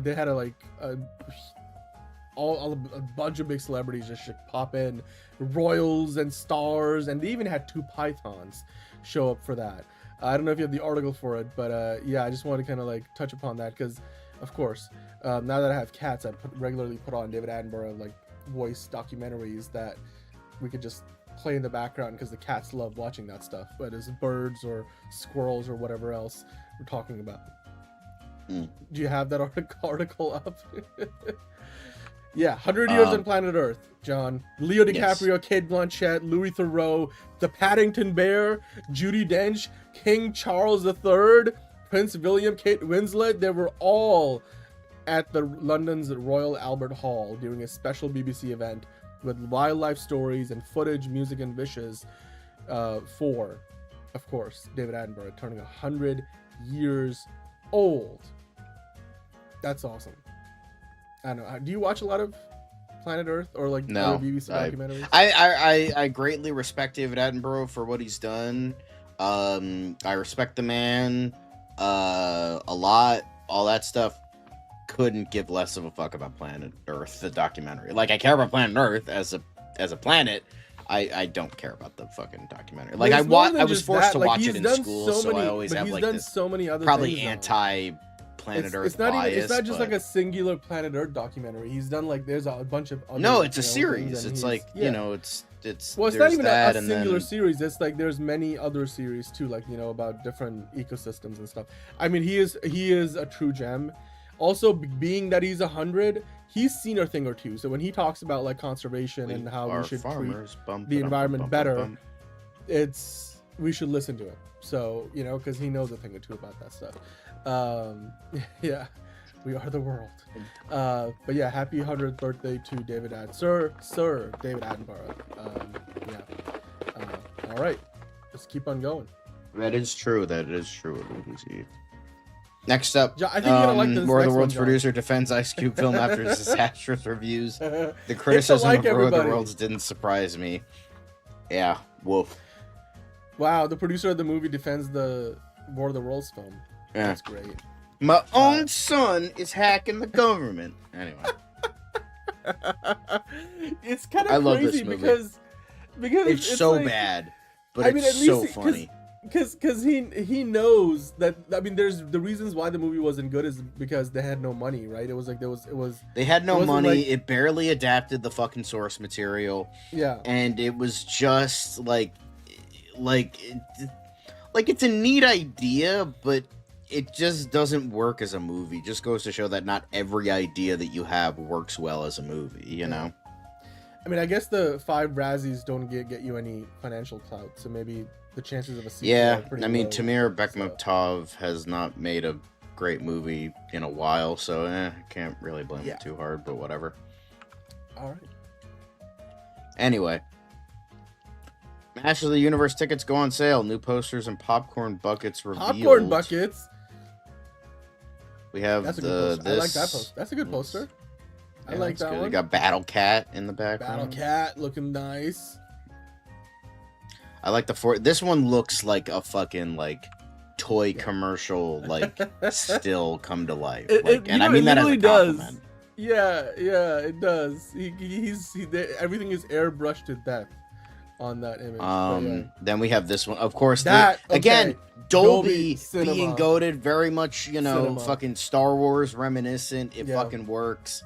It's a little generic looking, but like it's still for what it's doing, it still works. And usually Dolby.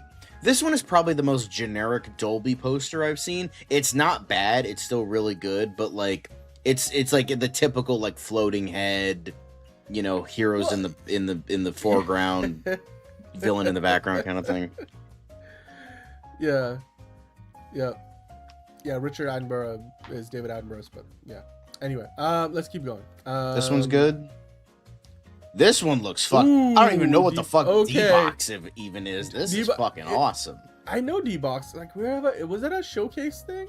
Is that I don't know. Like, D-Box is the thing. Mel Brooks is gonna turn 100th in June. Go Mel Brooks. I have the power. I can't. Yeah.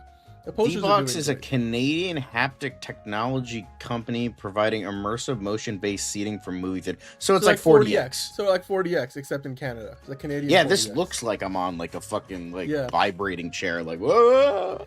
Like like that Mr. Bean episode, or like no, in the Mr. Bean they did it in the episode, and then they did in the movie where he's like turn up the settings on also, like the roller coaster. If I can find it, if I can get it, I'm getting that fucking sword. I'm getting that fucking sword. Yeah. Like I will have the power, and I will, Always those Canadians. But that's a popcorn bucket, right? Like, is that's supposed to be? No, like that's a drink. That's a drink. So is that a straw like that? That's at the top. Yeah, like it's the world's biggest straw. I'll zoom into this. Unfortunately, it's at Cinemark, so I don't know if it's available at our AMC. But dude, but there's a Cinemark near you. You fucking fill up your shit. You put the fucking straw. How fucking ridiculous. Wait, but how do you drink from? Oh, okay. I was like, okay. And then you have like, all that shit. Oh, that's actually, that's kind of that's really practical. I like that. I know Skeletor has a popcorn bucket, which looks fucking great as well. You want to drink out of Jared Leto's head? Sure. No, gross. Or eat out of Jared. But I will say, I want that. Okay, so it looks like the sword is at Regal, but I don't know if it's at. Okay, so it is at AMC. Okay, good. I'm getting that. I have one of each near me, so I can go. I will go to the. Okay, so I will go to the theater, and like on Thursday before, maybe I can one up the people. I don't know, but like I will fucking go, and I will get that. I'm getting that. So I will have to. I will buy it on eBay if I have to. I'll fucking pay money to the piece of shit scalpers. You gotta ask Liz for your hookup. She knows the people that work at the movie theater. So yeah, but yeah, that sword that's an interesting Yeah, it's like the fucking War of the Roar Rim fucking popcorn bucket with the hammer, like that fucking thing. Like fill up my sword.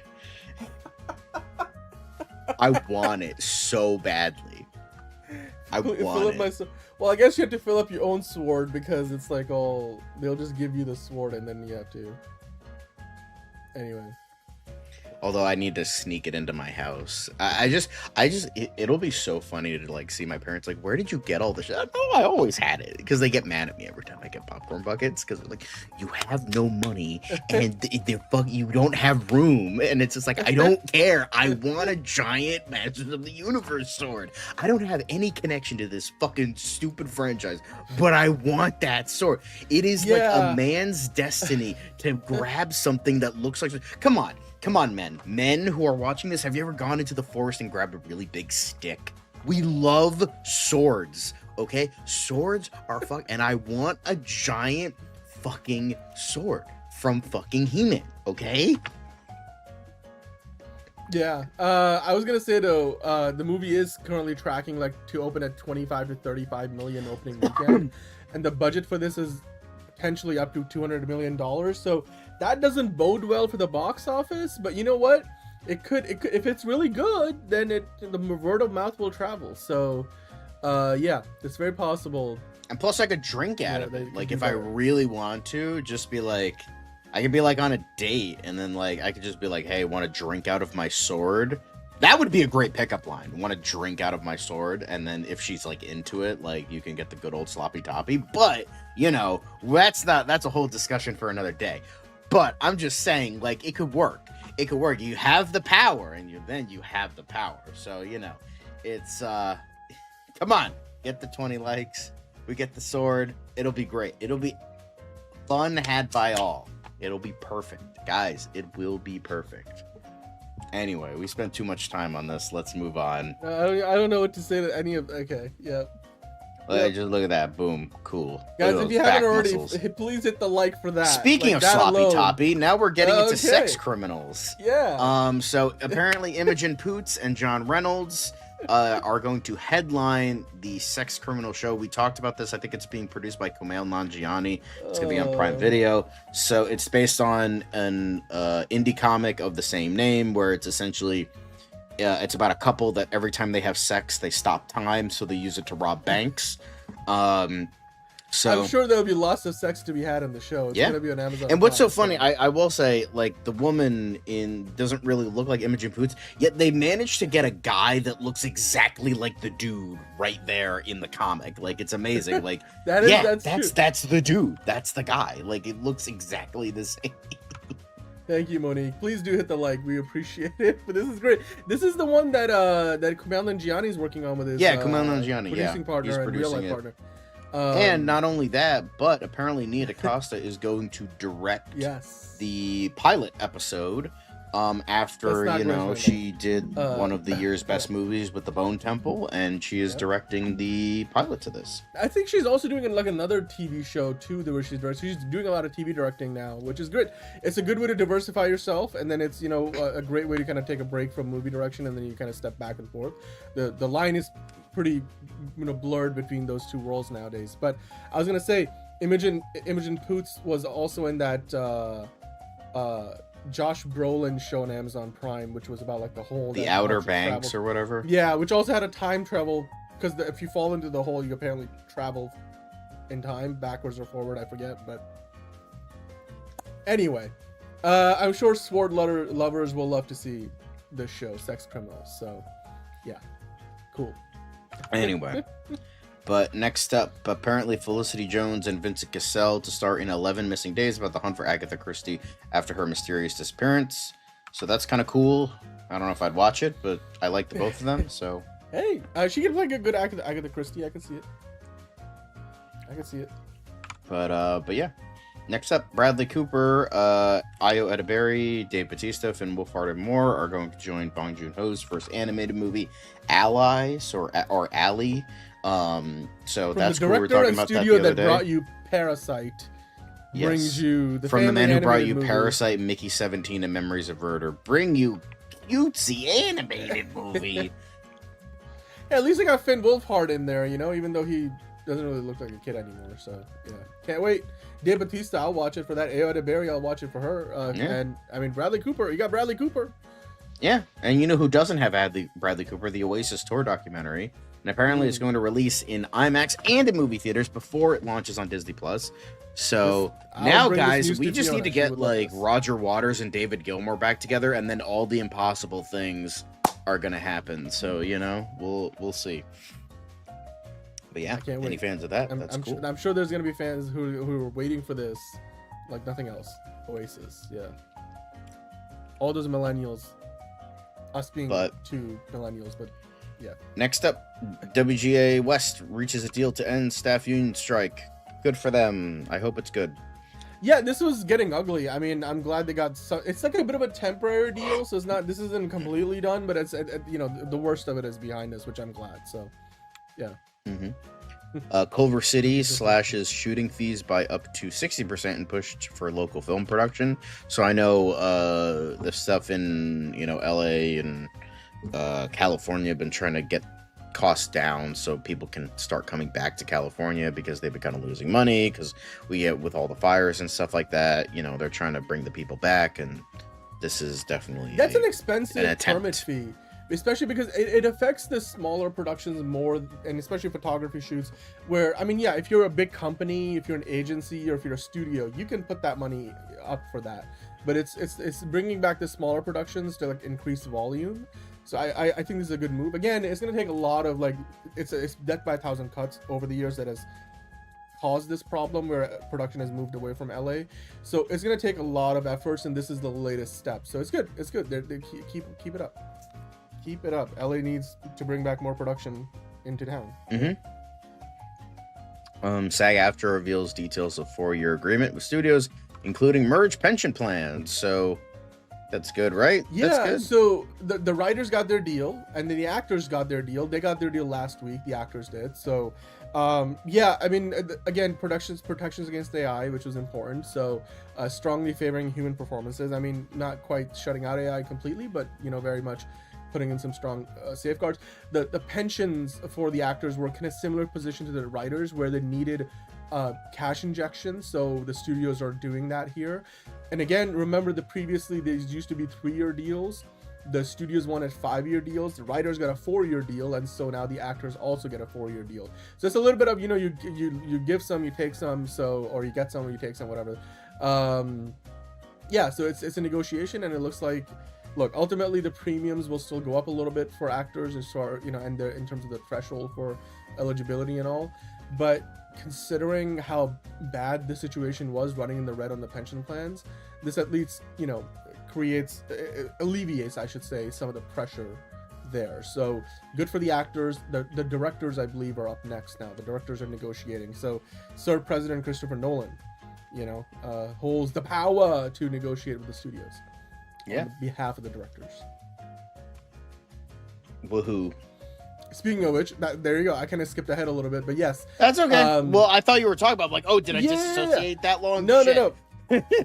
Yeah, I kind of merged the two together. But basically, the directors also need to kind of update it's like all of these unions, their health plans, the budget for that has been in the red, because with inflation, everything going up price-wise, these health plans all need a cash injection. So the studios are having to do that pretty much for all of these unions. So the directors, obviously AI will still be an issue. So a lot of the same issues that were there for the writers and for the actors. Now I know the directors, the last time out, they did a pretty good job. They got their deal done early, so they didn't go on strike like the writers and actors. But yeah, I'm guessing they're also going to do a 4-year deal. That seems to be what the studios want. They don't want to be doing this every three years. So yeah, good luck to Sir President Christopher Nolan. This is his first time going through this step. Obviously he's got a big movie coming out, so he's a busy man right now. So yeah. Yes, sirree. And then we move on to the douchebag in the cowboy hat, Dave Filoni, aka Discount Tom Segura, talking about how Ahsoka is coming. It's not coming soon because apparently got delayed to 2027. And yeah, they're working on VFX. It's in post-production. He was talking about it. He did get asked about what are your thoughts on, there was a rumor going around that this would be the season 2 of Ahsoka is this last. He was like, look, I can't comment on that, but he does know. He was like, I do know obviously where things are going. Obviously he does. He's the guy in charge now, but it does look like they're still in post-production. So they were promoting the new Maul show on the red carpet. That's where he was asked about this. Yeah, look, he's like, we're gonna give Maul a chance to shine, and we'll worry about Ahsoka later. But he's personally involved on this show. Obviously, it's like his baby. So I wouldn't be surprised if they don't do another season after season 2. I'm surprised season 2 even got greenlit. But yeah, I'm sure Ahsoka will show up in other things, if not in her own show beyond season 2. Indeed. Although, speaking of additional seasons, apparently Billy Bob Thornton says Landman Season 3 won't start filming until August. Oh no, the show that nobody fucking watches and nobody cares about isn't starting until fucking August. I thought your parents watch this. This is a popular show. It's on Paramount Plus, though. Don't your parents watch the show? My dad watches it. He said season 2 sucked. Oh, okay. Well, they added Demi Moore in that season. Yeah. Demi Moore can be in terrible things. She was in G.I. Jane. Remember that? Nobody does because it sucked. I remember it because of the slap, but you know. Yeah. Yeah. Yeah. Yeah. Anyway. Take your wife's name out of your whatever. Take my wife's name out of your fucking mouth. That's what he said. I totally reversed the grammar. Anyway, that's all the news that we got to you for you today. We're not done yet though, because John, it's about time that we get blessed from the beginning so we can talk about some DC. Mm-hmm. So here we go. It's another project that's been blessed from the beginning. There's the shot right there. That. Okay, we don't need to see right there. Hey, buddy. Eyes up here. Now you want to get nuts? Let's get nuts. Here we go. Victory mine. Ask me how am I doing? I'm telling you, really, I'm doing sublime. I never wait in a stewardess line. I just go do it. I'm moving my time. Really had nothing to do with it. How am I moving? I'm moving like you want to shine. Follow my lead. Don't listen to lies. I had to put me all in the line. That's why I know that victory's mine. I prefer Jared Leto. Hunka hunka!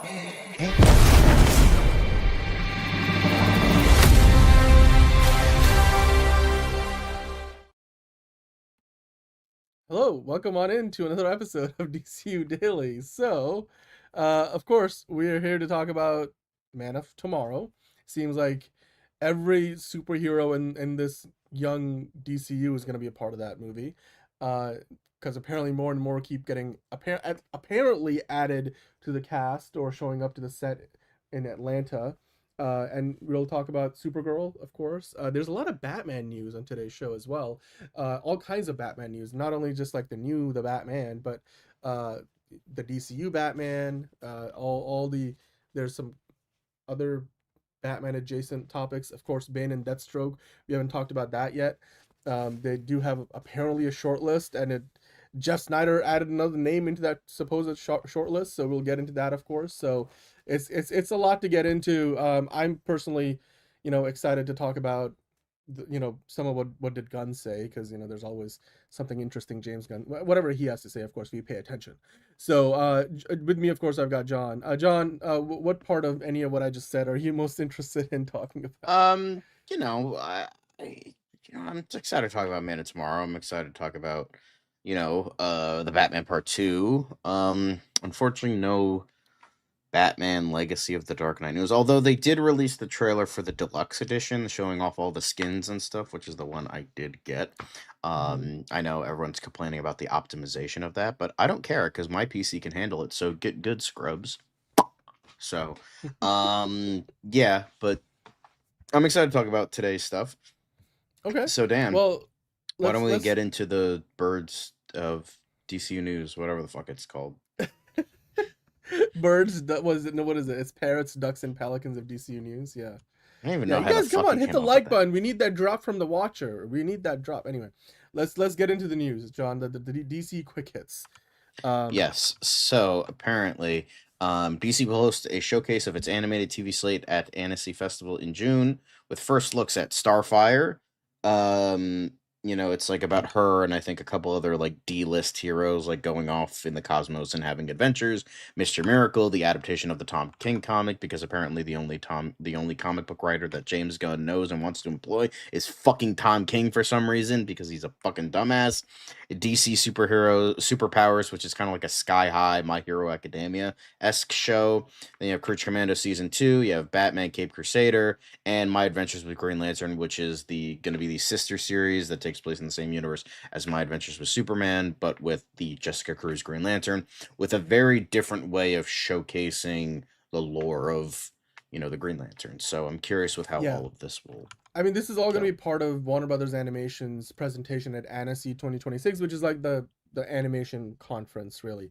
The newly resurrected, restructured Warner Brothers Animation is showing up, and so they're bringing a lot of the other stuff they'll be working on in addition to all the DC stuff that they're working on, like the shows you just talked about. I would be most interested in Mr. Miracle, because that's canon to the DCU, so that to me has the most impact on the movies that we're watching, like Supergirl, Superman, and Clayface. So That to me would be the most interesting one. But the other ones are also great. I mean, Creature Commandos season 2, Creature Commandos does tie into the larger DCU. So there you go.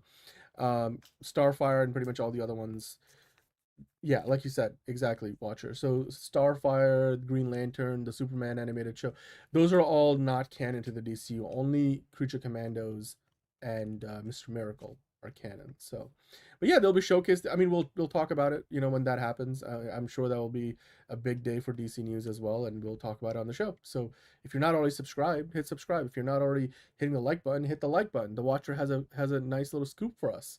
And we need to hit a certain threshold on the likes to get there. So, yeah. But John, let's keep on going. We got more quick hits, more DC quick hits to get into. More quick hits.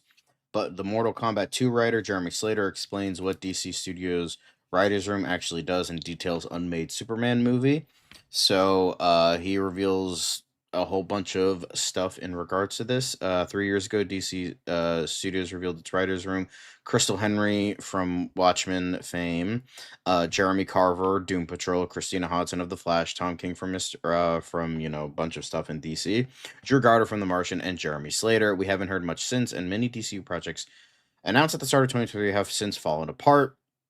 But he was asked if he's seen much of what they brainstormed when DC Studios was launched. The writer replied, "Oh, absolutely." He continued, "James Gunn has always had a very clear vision for what he wants his universe to be and what kind of story he wants to tell. Our job is to just toss ideas his way. He'll grab the ones that seem relevant or helpful, and then he will ignore the ones that don't because he has a story that he's telling. As a fan, I have loved the first couple chapters of that story. I know some of the stuff that's happening next, and while it's insanely exciting, I've also been sworn to secrecy on everything related to DC. Obviously, all I can say is that I'm a huge fan of James and Peter, both as human beings and as great as creative individuals. And if they ever need my help with anything, whether it's looking at a project or writing scenes or writing script or just bouncing ideas, the answer is always yes for those guys. I will always drop everything and come running if they need help. I just think the world of them." So I'm a little bit iffy on it. He's just like, "Here, James Gunn, would you like my idea?" "No, heathen," or "Yes." And it's just like, I don't know. It's just the way it's described, and I'm sure it's like over dramatized for comedic effect, but it just feels awkward where it's like, it's just like, oh, everything is, oh, it's just James Gunn, and that's fine with like one man with a vision, but like the vibe that I got from what James Gunn explained was like, oh, it's a collaborative effort. It's like, no, it's all these peasants that are giving me ideas, and if I like it, I'll fucking do a thing about it. And it just, oh, okay, like kind of like a bit of a Mind Fuhrer thing going on there, but like, sure. But I don't know. It's I don't know. Interesting because some of the because I feel like not every one of those people are as closely engaged as you'd expect. DC Studios is still a bit of a startup entity in a lot of ways. It seems like they're kind of doing things on the skinny. Maybe they'll get a lot more resources once they're under the Paramount umbrella and you got the Ellison money flowing. But I think right now, based on what we have seen, look, like we've talked about, like literally 5 out of the 10 projects they announced in that like announcement that they did years ago have not gone anywhere. Not to mention half of the projects that they've put out so far, weren't even really on the docket in the beginning. And the majority of the stuff they've put out so far is stuff James Gunn wrote and directed or produced. Well, he's producing everything, but I mean, like, he was very directly involved with it. So even Creature Commandos that he wrote. So as we move forward in the next few years, it's going to be interesting to see how much of an impact this writer's room thing truly has. Because like right now, I feel like it was like they did a retreat, they did a, maybe they'll meet every once in a while, but I don't know if James Gunn even has the time to really sustain a writer's room, given that he's still directing a movie. Like that takes up your entire schedule most days. As somebody who has done some directing, not even at his level. I mean, he's got way more department heads than I ever had to talk to as a director, and yeah, it's all encompassing. So I mean, right now Peter Safran's probably the only one. I mean, he's not really the creative guy. So I don't know what the inner machinations of the DC Studios writers' rooms, if there is such a thing as a proper writer room.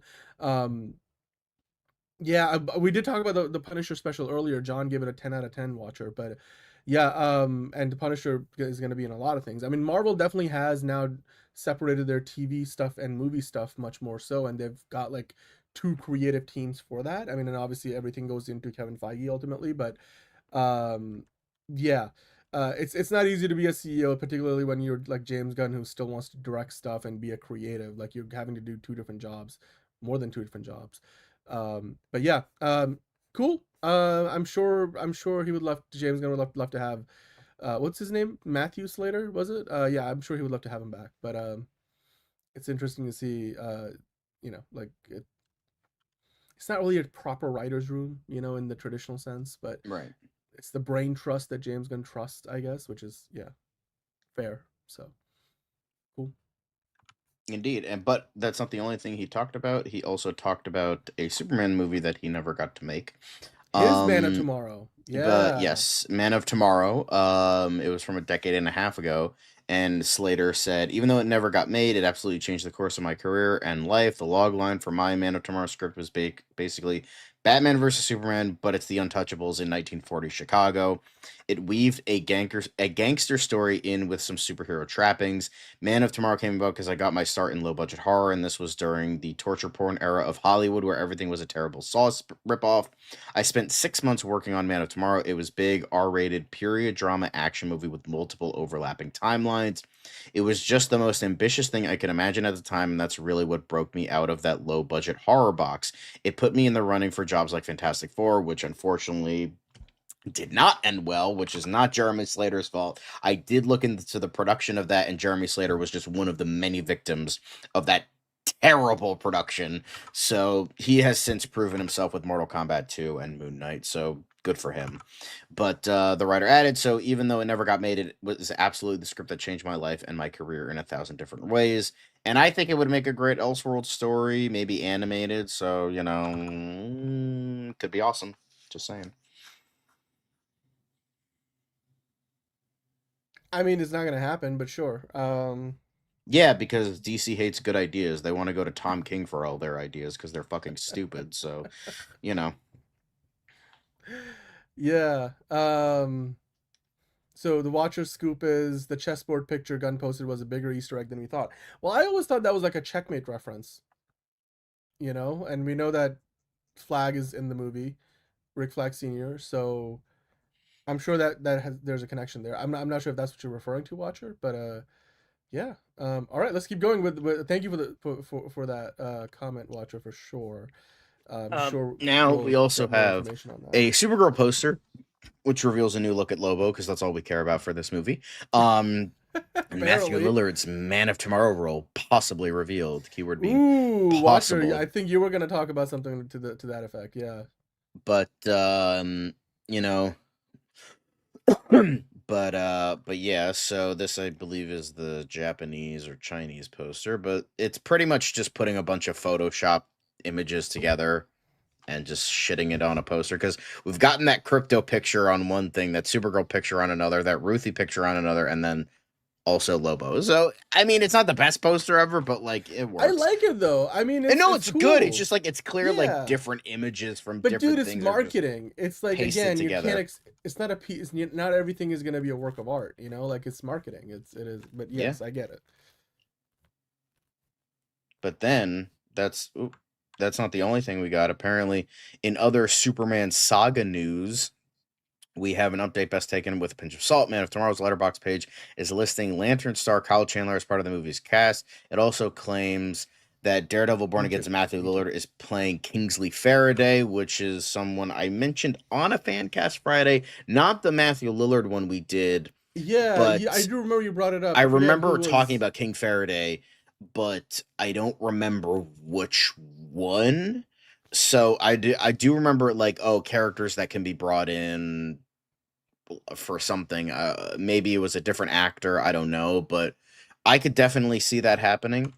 In the comics, he's a spy working for a number of government organizations, including the Central Bureau of Investigation and Checkmate makes sense because Checkmate is now, coming into the folds 'cause at the end of Peacemaker. Then we also have the Checkmate chessboard, which I think the Watcher is alluding to. That was the Easter egg that James Gunn posted, so there's that.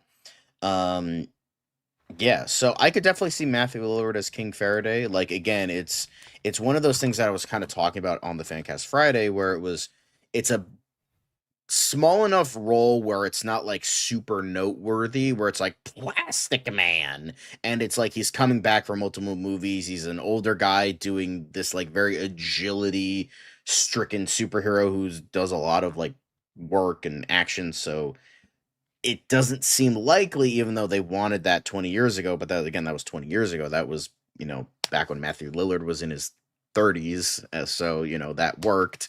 I mean, you could use a stunt double, maybe. But like, who wants that? And then, like, then I was talking about, like, characters like Dan Turpin, who's essentially just a police detective who can, like, show up in, like, multiple things. But then, I mean, it could just be he's Lex's father, like Occam's razor, maybe, maybe. I don't know. Like, the thing about Lex Luthor's father, he wasn't even a real character until Smallville.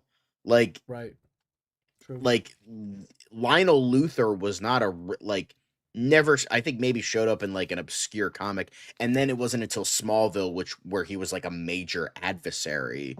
And that was when he was brought up. But like, I don't think he's gonna be that. Plus that would be a fucking boring ass role for fucking Matthew Lillard. So I think King Faraday would make sense. Again, pinch of salt, but I'm just saying something like, not necessarily that exact role, but something like that, where it's small, where it's a noteworthy enough character for comic book fans, small enough to like, if he shows up once, he could never show up again, or he could show up multiple times. And they're like, oh, hey, we need to connect. Like, he could be like a Phil Coulson type, where he's like, oh, this smaller guy that shows up in other projects, and he's like, I'm building a team, But isn't that kind of like the role that he played in Daredevil Born Again this season as well? Sort of like the connection to the...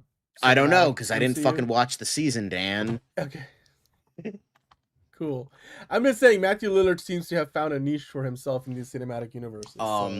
But yeah, it's just like, or I'm not saying like necessarily that, but like, oh, hey, we need this character who's connected to a government organization, and we don't want this character and this character we set up. But hey, Matthew Lillard, you're not doing anything, right? No, I'm not doing anything. We need you like on a bit part for a week on fucking Superman 12. So there you go. And he's like, all right, cool, money in my pocket, awesome.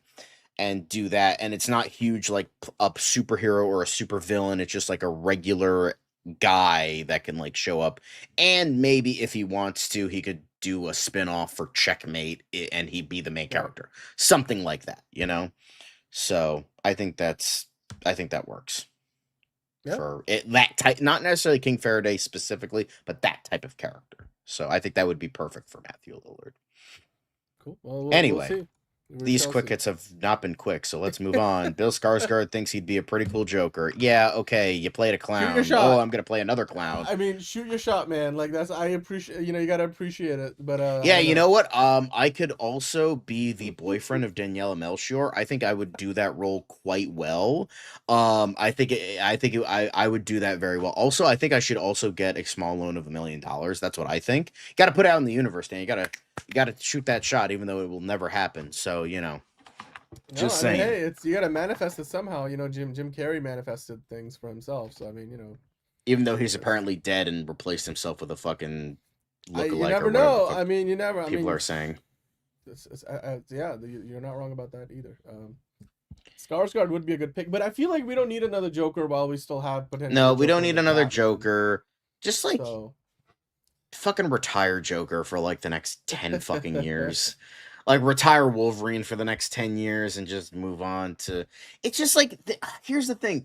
There are just so many other better actors that could do this role that are... Like, here's the thing.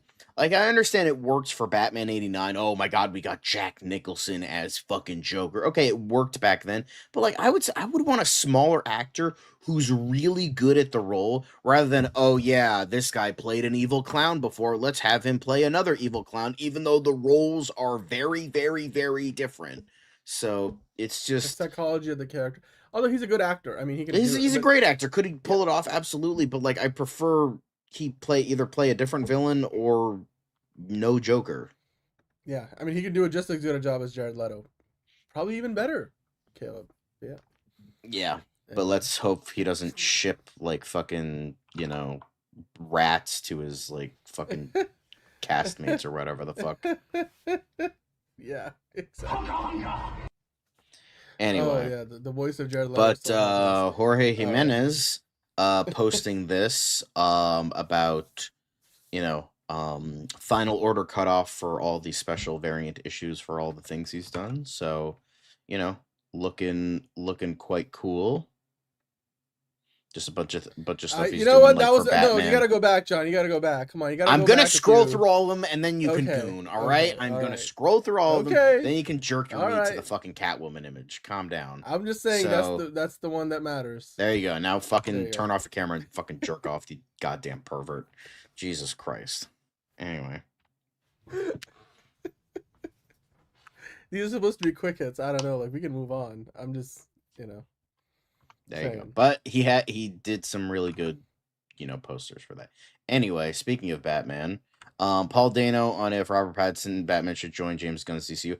I will tell you that I love what Matt Reeves did and is doing so much, and I know how much he cares and how hard he works and how deeply he goes. And I think what's really interesting about those films from here on out is embracing point of view within them rather than trying to be all similar and all the same. So I think I'm in the bringing of just nothing, just like a whole bunch, like literally not answering the fucking question at all. I read it, and he's like, he just said a lot of stuff and then said nothing at all.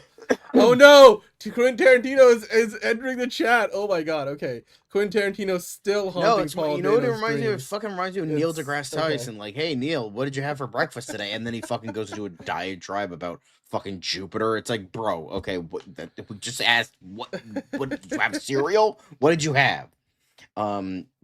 He didn't say a fucking thing. Just Paul Dano, just like walking around the whole fucking point of it. So. Yeah. Just fucking ridiculous. I love Paul Dano, but like, dude, come on. Anyway, apparently Batman Part 2 star Sebastian Stan has started training for the sequel, and he looks ripped. Of course he's ripped. He's motherfucking Bucky Barnes. Of course he's gonna be fucking ripped. He's probably he's already ripped from the MCU. He's gonna be ripped for the DCU. I mean, he's gonna be filming Secret Wars this year as well, so I'm sure he needs it for that too, So, but.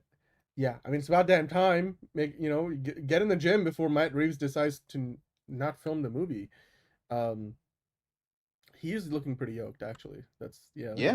He also got the salt and pepper thing. You and him are doing the same. You got the salt and pepper look. It looks nice.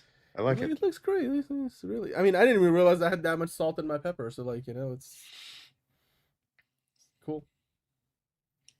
Go get away, Fitino. No. But anyway, this is pretty great to see. Love Sebastian Stan. He is. Guys, hit the like button, please. It really helps. He's such an underrated actor, I would say. Like, he's not just Bucky Barnes, but I mean, he went through that time for like a few years where he was doing like 4 movies a year. I feel like he's pulled back a little bit now, but the guy is just like a working actor, if there's any. He doesn't. Just like Matthew Lillard. To a good project that hits him in the face. So yeah. Yeah. Ever heard of Steven Seagal? Unfortunately, I have heard of Steven Seagal. He's a bitch. He was a fantastic doll. Yes. But yeah, John, what did he have to say? I think he had we have a quote from Sebastian Stan. He was talking because for the first time he sort of has addressed publicly talking about his role in the movie. Let's go through what he said. This is from Deadline. He did a whole interview with Deadline, and they asked him like about the movie, and Sebastian Stan was like, "Yeah, the Batman Part 2 will be a challenge like everything else. I feel like it's a really ambitious movie, and I think if you do it at all, do it all right." And obviously, I'm so excited about Matt Reeves directing because he's been one of my favorites for a long time. I really think is going to blow people away.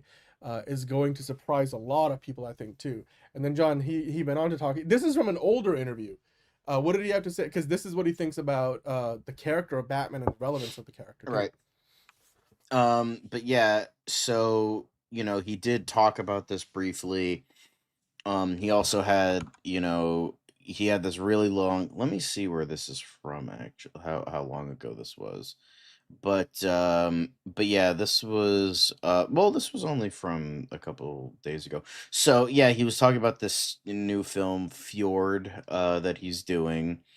So yeah, and just kind of talking about like the relevance of all this. So yeah, it's just an intriguing look into what um but yeah.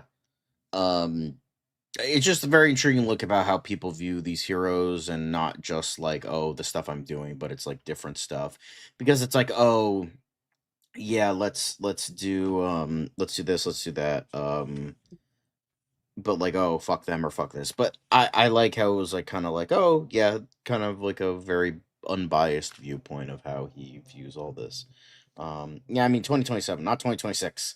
God knows, definitely not 2026 because Marvel has been fucking destroying DC this year. So yeah, That's coming from John, of all people. But yeah, I mean, there is a timelessness to the Batman character in a lot of ways. So the relevancy part of it, I understand what he's getting at there for sure. Yeah. Yeah. Every But chessboard needs a king. Oh wait, hold on. The Watcher's saying every chessboard needs a king. Every chess. What are we talking? What do you? King Faraday? Yeah. Okay. Do you think Matthew Lillard is playing King Faraday, John? Yeah, it could be the case. I wouldn't be shocked. All right. So that will be very interesting indeed if they go that direction. But you know what, John? We are not done talking about Batman. Let's kind of change tact a little bit. Let's talk about Batman's villains, the Rogues Gallery. Bane times Deathstroke, Bane versus Deathstroke, Bane and Deathstroke. I don't know what they were going to call the movie, but we do apparently have a short list of directors in the running for a movie that potentially could still come out before. I mean, they don't even have a script, so I don't think it will. But they are developing this film, and it's meant to be another iteration of Gotham City, led storytelling. And Greg Mottola is high on that list, John. We didn't really get to talk about this last week, but your thoughts on this? I don't know if there's any other. I think we're going to talk about Jeff Snyder and adding another name to the short list. But in this article, he could be fine. Like, I know a lot of people are like kind of making fun of it. Oh, the guy who did Superbad is like gonna fucking direct Bane X. It's like, no. Didn't he also do Nobody? Like the. No, we're gonna get into. That's a different guy. That's a different guy. Never mind. Sorry, I'm confusing my directors. Greg Mottola, he did Superbad. I think he did Adventureland. And like, oh, the comedy director. It's like he's also directed episodes of Peacemaker, which is why he's being considered. Because this is probably not going to be a highbrow project. So like, okay, let's get this TV director who's worked in the DCU to just fucking do this movie. Because we have a good script, we have a good idea. So boom, there we go. Which is why he's on the short list. So, do I think it's a great choice? Not really. Do I think this movie needs to happen? Also, no. But I mean, I'm all for like different ideas. It's just like I can't really think of like a unique way to do this. Is like, are they duking it out? Are they coming up with a plan to beat Batman? It's just like, hey, can we just get a fucking Batman movie instead of every hero or every villain under the sun that Batman fights before the Batman movie? Like, I just want Batman, bro. Like, just give me Batman. That's not the Reeves verse because, I don't know, I feel like that's tainted goods now. Even though I'm relatively excited for Batman Part 2, but not incredibly. So just like, just give me, I don't care. Oh, James was like, oh, we can't have two Batman. I don't care. Give me another Batman movie. People can fucking figure it out. Jesus Christ. So, it's just I can't imagine what they would do with this. And like, I want to see Deathstroke done well, but I don't know. It's just Bane stroke sounds like something that happens to you. Not the name of a movie. Sure, but like, I don't know. I don't mind, them doing something that expands the mythology of Gotham, but like I'm like, hey, Caleb, I'm not one of those people. I want Batman all day, every day. I love Batman. I just want to see him done right because I feel like every movie doesn't do him justice. But I'm just saying, like, here's the thing.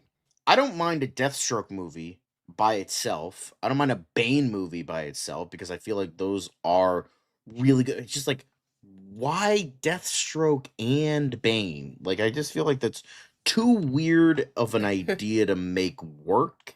But And it's just particularly like, because, John, they said that they don't have a script yet. So I'm like, there's yeah, I an know, like idea the that needs a Captain script. America 4 Yeah, writer was writing a script at one point, but like, that's true. yeah. That was true, but I don't know where that is because apparently they don't have a script yet. So, but the fact that this is not one of those things where somebody pitches an idea, they're more just like have an idea they want to turn into a movie. It's led by the people in that, probably that writer's room, the brain trust that James Gunn has put together. So, yeah, I guess Greg Mottola could be a good option. He's done Peacemaker, so he's worked in that, you know, environment before. Obviously, James Gunn, Peter Safran trust him. So, yeah, let's keep going. I think obviously Jeff Snyder kind of added to this. Actually, no, you know what? There was a Greg Mottola soundbite from a while ago about him directing Peacemaker, and I think it was from the podcast that James Gunn did with his, you know, 2 stars from Peacemaker, and Greg Mottola seemingly, you know, is more engaged in this whole DC universe than we realized. Did you get a chance to listen to that, by the way? No, I don't think so. Yeah. I mean, DC's done a great job, and they have a great track record with all the villain projects recently. It just doesn't mean everything hits. Folie à Deux as an example of that, but wow. So Watcher's suggesting, by the way, that Man of Tomorrow is potentially a cosmic war movie. So Maxima being a queen, and then you got Bishop.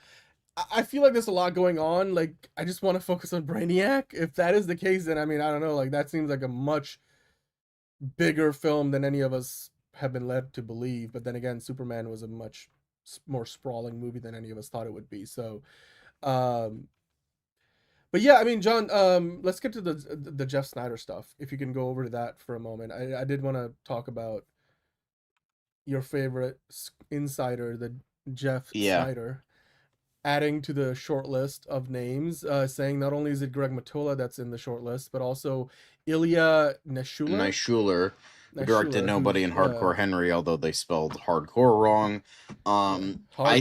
Here's the thing. I think this is much better. Like, I understand Greg Mottola is like in the brain trust of DC, but get an outside guy like to fucking put on this stamp. Like, Hardcore Henry was a very unique kind of film. Nobody was John Wick-esque, but it managed to stand on its own 2 feet and be its own thing.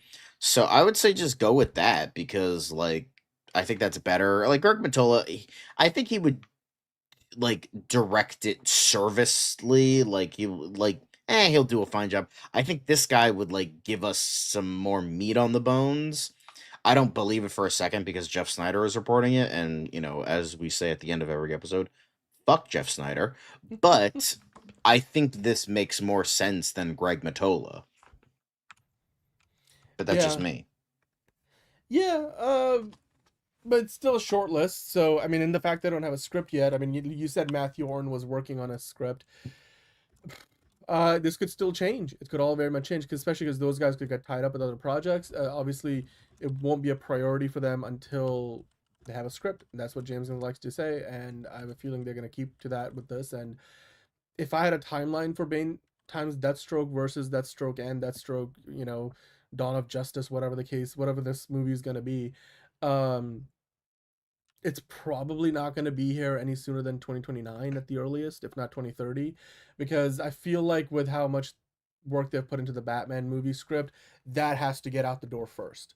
Even if, or it has to be further along, right? Like, given that James Gunn has personally been involved with that, I don't know how actively he's involved with it right now, but Batman and Wonder Woman, get that out the door first before you do anything with Bane versus Deathstroke. Also, it seems like Bane versus Deathstroke is still further back in development. So talking about a short list of directors kind of feels contradictory, because I'm like, if you have a short list of directors, you would imagine you also have a script. So this reporting is a little contradictory. So I'm, you know, take it with a slight grain of salt. But of course, you know, let us know what you guys think. Would you like to see this Bane times Deathstroke movie. It's not the first time it's come up. It's obviously something that is real. James Gunn and Peter Safran were asked about it at a press event, I think last year, and they didn't deny it, but they said, well, we didn't say anything about it. Like, whatever you have heard is not from us. So it wasn't a no, so it does exist. This idea exists. So how it fits into the larger story of the DCU, I guess we'll find out in the future. So, but I'm sure we'll talk about it as more news breaks. But in the meantime, John, let's talk about what did Gunn say? What did the Gunn say? Ring a ring, ding, ding, ding. I don't know, but all I care about is that goddamn real life eagly hug. Hell yeah, bro. Hell yeah. Here he is. Yes, Orofarian, a male martial eagle. He is apparently. Oh god, damn that neck though. But he was snuggling, and Gunn was like, "Hell yeah, bro! IRL eagly hug. Eagly hug, yeah. Love it. Eagle hug." We should have done this in the quick hits because it's the ducks, parrots, and pelicans of DCU news. Anyway, it's fine. It's fine. We'll work with that. Is that a duck? It's not a duck. Okay, Caleb has bird blindness. It's a serious condition. No. I think it's a pelican. With it every day. I think it's a pelican. Yeah. She's insane for. I mean, if it is an eagle, then it could have like literally pulled her eyes out of her head if it wanted to. So, yeah. But anyway, let's keep going. What else did Gunn say?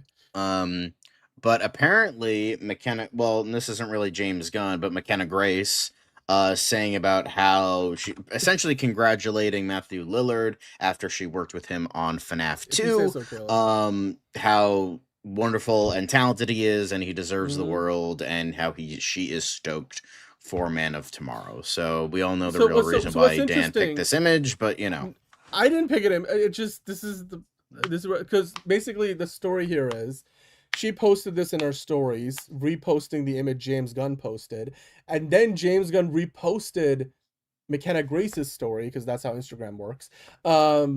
And basically, I guess people are thinking James Gunn reposted McKenna Grace's reaction to Matthew Lillard's casting in the DCU. Is McKenna Grace gonna be in something DCU related? Maybe. Guys, this is it's a freaking guys. Yeah, transform. It's a red carpet photo of McKenna Grace. I'm not her stylist. Like it was on the internet and I didn't pick the photo. This is from like what is the account? DC Updates, whatever. Anyway, the point is, I think this is more likely a situation where McKenna Grace is about to play a role. She's playing Velma in the upcoming Scooby-Doo series on Netflix. And she's playing Daphne. Daphne. Okay, so she's playing Daphne.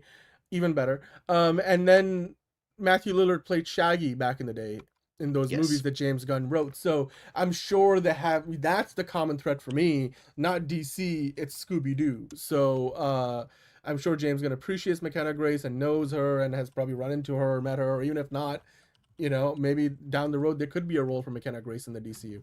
That could be a Fancast Friday idea, actually, which we'll be doing later. We'll put up the poll for that for this Friday. But anyway, cool. James Gunn reposted somebody else's story, and then fans have been wild. Oh my god, we gotta get her in the DCU. I don't know. It's not wild. Lex's office between shots. Everyone's just relaxing on their phone. Very nice.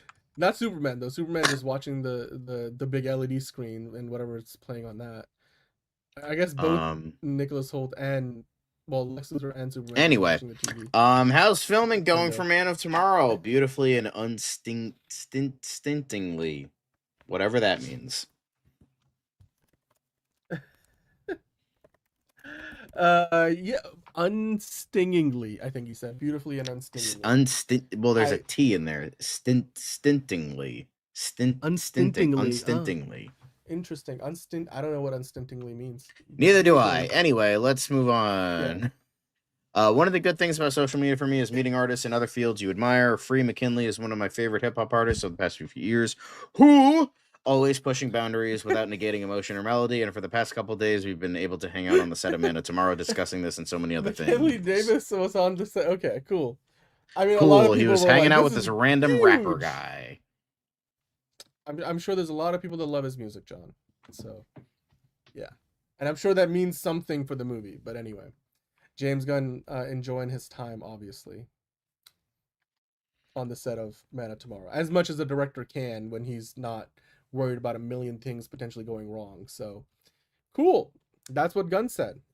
Speaking of James Gunn, John, it looks like every superhero and their mother, brothers, cousins, neighbors, fathers, cat is going to be in Man of Tomorrow. So let's talk about that, shall we?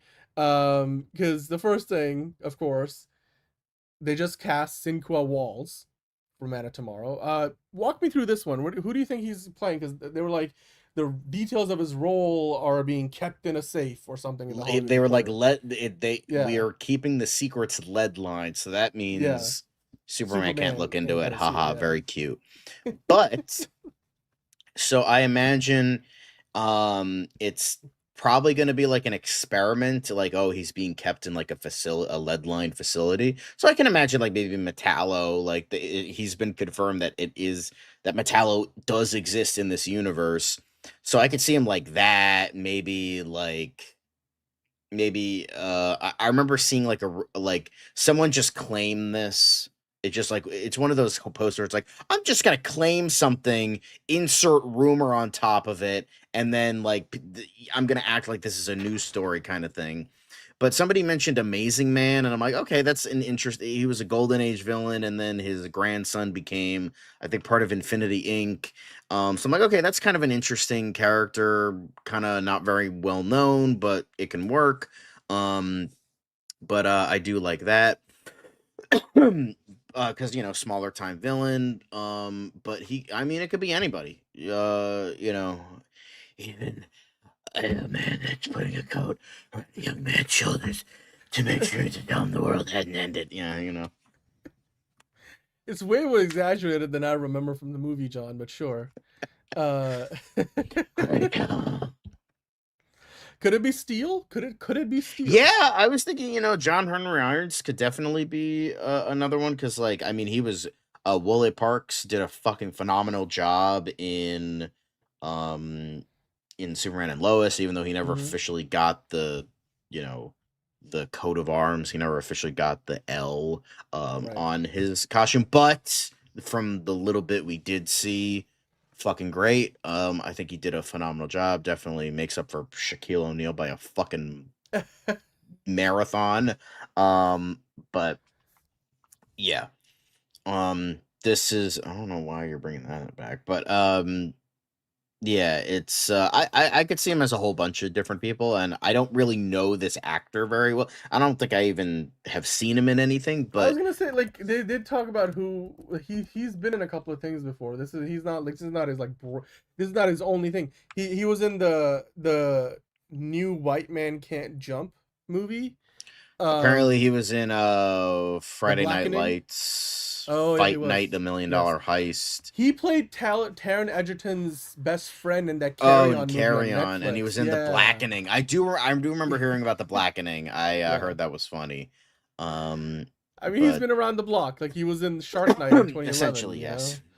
know? Yeah. He was also in Californication, Grey's Anatomy. So I guess he's done like bit parts and stuff. But yeah, McKenna Grace could be a great Batgirl. Actually, that would be great. Yeah, Batgirl. I could see her as. I know she mentioned she wanted to be Starfire, while her boyfriend Starfire would Mason be Thames perfect. could be Yeah. Dick Grayson. Mhm. Also, could be a good idea. But yeah. Yeah. Anywho, moving on. Apparently, Big shot. Michaela Hoover, Eddie Gathegi, and Flula Borg, apparently Javelin. The Javelin will guide you. Anyway, they are, they're training. I don't know what Michaela Hoover is training for, since she's just Cat Grant, but like, hey, I mean, she's gotta stay in shape, right? She's got packs. Like, I don't. Yeah, Can you count them all? I heard she was really good as Chopper in in season 2 of One Piece. So yeah, and Flula Borg, that man is a fucking national treasure. Even though he's not an American national, he's a German national treasure, but he's still a national treasure nonetheless. He's an international treasure. You know? It's just like, no matter what he's in, he could be in the worst garbage imaginable. Like, a friend of mine just posted, like, he was like, he had a bit in like a fucking Hallmark movie. Fucking great. Phenomenal.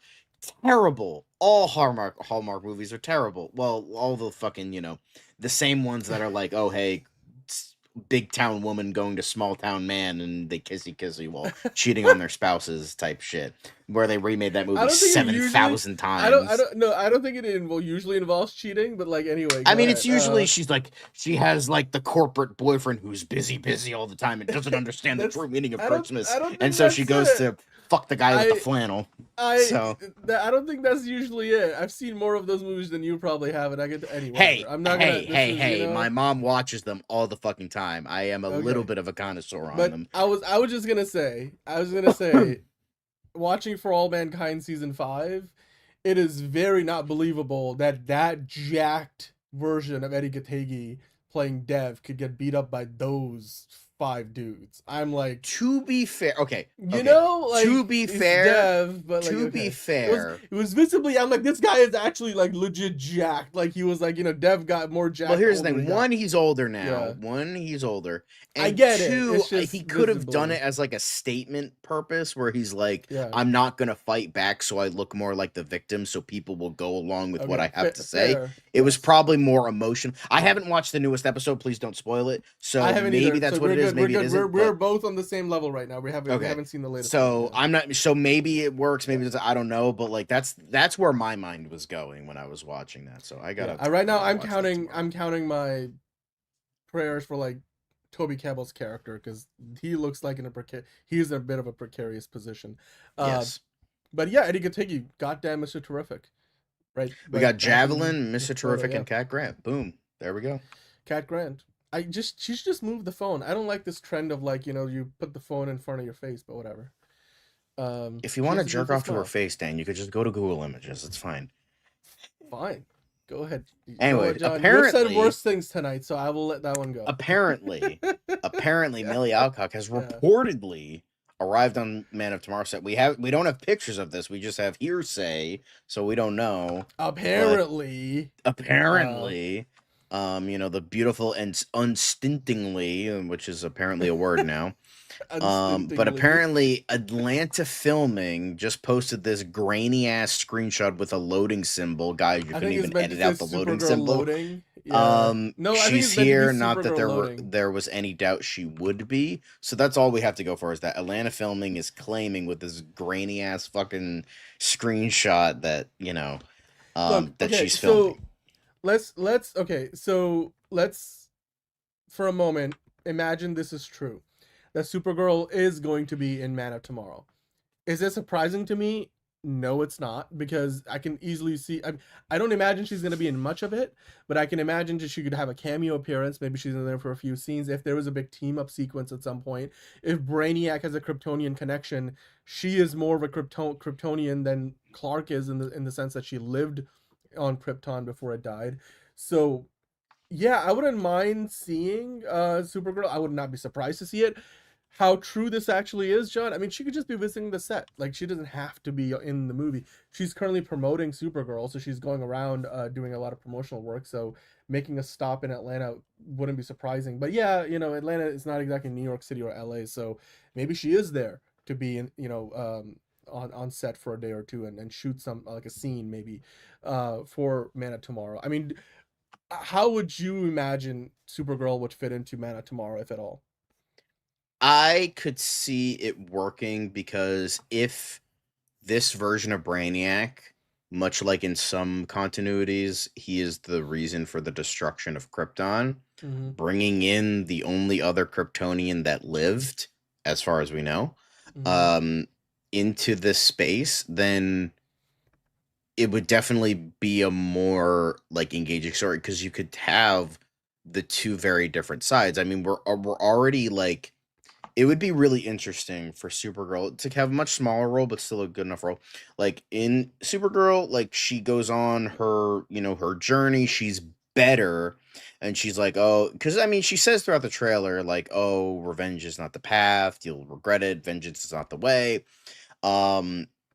So clearly she still has a bit of a moral high ground, but she's going from vengeance traumatic, to hope. like lots of fucked up shit she dealt with. Yeah. So with that, basically, like you can have this journey wherever that ends up, it ends up. But I think whether it's in a good place or a bad place, to see, like, to have both her and Superman against Brainiac, and this version of Brainiac being the reason why Krypton exploded because if you don't know, quick, comic lore on you, is when Brainiac took the Kryptonian city of Kandor, that disrupted the core of Krypton, and eventually many years sometimes it's years, sometimes it's weeks, sometimes it's an indiscernible amount of time. An indiscernible amount of time later, Krypton explodes, and that's the reason why. So essentially, if you have this version of Brainiac, do that. You have a traumatic Supergirl, then you could have this Supergirl just fucking like go crazy. Like essentially have a valid crash out against this version of Brainiac, because that could be a really like kind of this duality of how to handle things, of like she's doing better, like, oh, I don't have a people, but I have you, whatever it is. Then Brainiac is like, I visited Krypton. You could see here. And then, like, he points to Kandor. It's like, it was a short time after that Krypton ceased to be. It's very interesting. Like, kind of like doing the ego stroking that villains kind of do. And then it's like Supergirl finds that out. And, like, this fool is the fucking reason why I, like, literally my entire life was stripped from me. Oh, it's fucking on. So you could definitely do some really interesting things with that if you put Supergirl in this movie. So I think that would be a really interesting character thing to do with Supergirl, if she has a big role, if she has a small role. But I fucking hope if they do put her in this movie, it's not just like oh, I was off drinking again, or whatever the fuck, or just like a small game. Just think, if you're using Supergirl and you're using Brainiac and you make it so this version of Brainiac also fucking destroyed Krypton, technically, use that, motherfucker. Don't just do stupid shit that you want to do. Fucking utilize good character shit to make this Supergirl the fucking be all and end all Supergirl that people will go to fucking 20 years from now. I'm just saying, do good character shit, and doing that would be really good character stuff. I'm just saying. I know it's just rumors. I know it's just hearsay. I know it's just this one fucking Instagram account. But I'm just saying, if this is true, if this is real, I'm just saying, do that. It would be really awesome. Yeah. That's all I got to say about that. Yeah, no, I agree with you. I think it would be a great direction to go. It makes sense. Canonically, it makes sense if you know, like what you just explained. But John, Supergirl's not the only character. Apparently, true. Apparently, Lobo might also be in the movie, because Jason Momoa has reportedly been spotted on the set of Man of Tomorrow as well. So yeah, what's going on with that? I mean, where's this coming from, John? So apparently this is coming from, I don't think is it coming from anywhere? Hold on. Where does it say that? It's okay, like, so now reports are coming in that Jason Momoa has been spotted on the Atlanta set. So far, no set photos have found their way online, so take it with a grain of salt. So we have no way of verifying if this is accurate. If you click on the report, yeah, I'm gonna click on that site. But if the girl's in the yeah, we wouldn't be surprised if the Lazarian was also along for the ride. So pretty much this fucking random motherfucker on X is saying it. Yeah, all right, okay. Will.i.am Smith. Yeah, sure, buddy. Sure, Jan. Okay. Anyway. I mean, they haven't gotten any set leaks because they're shooting most of the stuff on a soundstage. So, yes, like, it's indoors. So that's why. But yeah, I mean, look, given how the story of Supergirl might play out, maybe Lobo and Supergirl have a friendship where they kind of help each other out every once in a while. So it's very possible that Lobo could, again, canonically, it would make sense given like how this movie potentially plays out next month now, and not less than 2 months away. Supergirl, actually, it's probably like a month away, right? Isn't Supergirl like a month and a half away now? Are we like 45 days, less than 45 days away from Supergirl at this point? Somebody count the days, because we're getting close. But John, before we finish the show, a couple of questions that come up. Too many characters? B, is this movie getting a little too because again, James Gunn did this with Superman, and we ended up with like an entire Justice League worth of superheroes in it. It seemed to work really well. It still felt like a Superman movie, although I did feel a little scatterbrained at times. I could have used with a few less side quests, but it still was a Superman movie. Do you think Man of Tomorrow, when you include Supergirl and Lobo and a million other characters, potentially Steel or whoever Cinquel Walls is going to play, and then you have potentially Maxima or maybe a Wonder Woman cameo, and at this point you might as well bring in a Batman. I don't know, like, do you feel like Man of Tomorrow is a little too ambitious as just only the second movie? Again, not meant to be a Superman sequel necessarily, but just the next movie involving Superman. Where do you sit on that? Like, are we getting to that point where it's becoming a little too saturated? Fuck it, make it ambitious. Fuck it, why not? Sure. By the way, the whole arc with Supergirl going from vengeance to hope is pretty much the same as Robert Pattinson's Batman. Just wanted to point that out. Yeah, but the difference is we haven't gotten Supergirl like 16 times in the past 10 years True. doing the same exact character arc, so I don't mind. I bet you more people will still watch Batman than they would do a Supergirl, but that's... Yeah, of course, everyone's gonna watch Batman, but I'm just saying, like... Yeah. This is the fucking Batman that goes from vengeance to hope. Sheen, this is the 16th time in the past 10 years that you've been doing this. Can you fucking please stop? By the way, to address what your fake is saying, I don't think James Gunn is leaving anytime soon. And I don't think it would affect his decision making even if he thought he was. It's not like, oh, I better, get him all in there while I still can. I don't think that's the case. James Gunn, was probably doing this for very good story reasons and like where the universe goes overall. But again, like not every single one of these characters will have a big role to play. Like it's still, I bet you, will be mostly a movie featuring Superman, Brainiac, Lex Luthor, and then these other characters sort of weave in and out. So yeah, Chuck Rod asking, what if Brainiac takes control of Supergirl and we have the other superheroes try to take her on while Sup and Lex takes on Brainiac? That's a little too much detail to get into right now. Speculation with the plot. We'll have to just wait for that. But yeah. Yeah, Supergirl will probably have a longer character arc. It's not going to be all resolved in her own movie watcher. But yeah, I mean, Oppenheimer has so many people and that was great. Yeah, no, true. I think the so many people argument is pretty superficial. I was kind of doing my devil's advocate, so that's why. Yes. Thank you for the meme, John. Yeah. Oh my God, it's Tarantino again. Okay. Moving on. Is that like a thing you're gonna make a thing like just like Tarantino pops up whenever I make an off-topic point? Maybe. I can neither confirm nor deny that. So yeah, that's all the Man of Tomorrow talk we got for today. I think we'll wrap it up there. We do have a Tier List Tuesday coming up on a We'll make it short. It's Wednesday morning. We are ranking Mortal Kombat movies that you guys wanted to rank, have us rank. There's 7 of them. Yes. 8, including the new one. Are you sure? Did I count them wrong? There's 4 live action and 4 animated.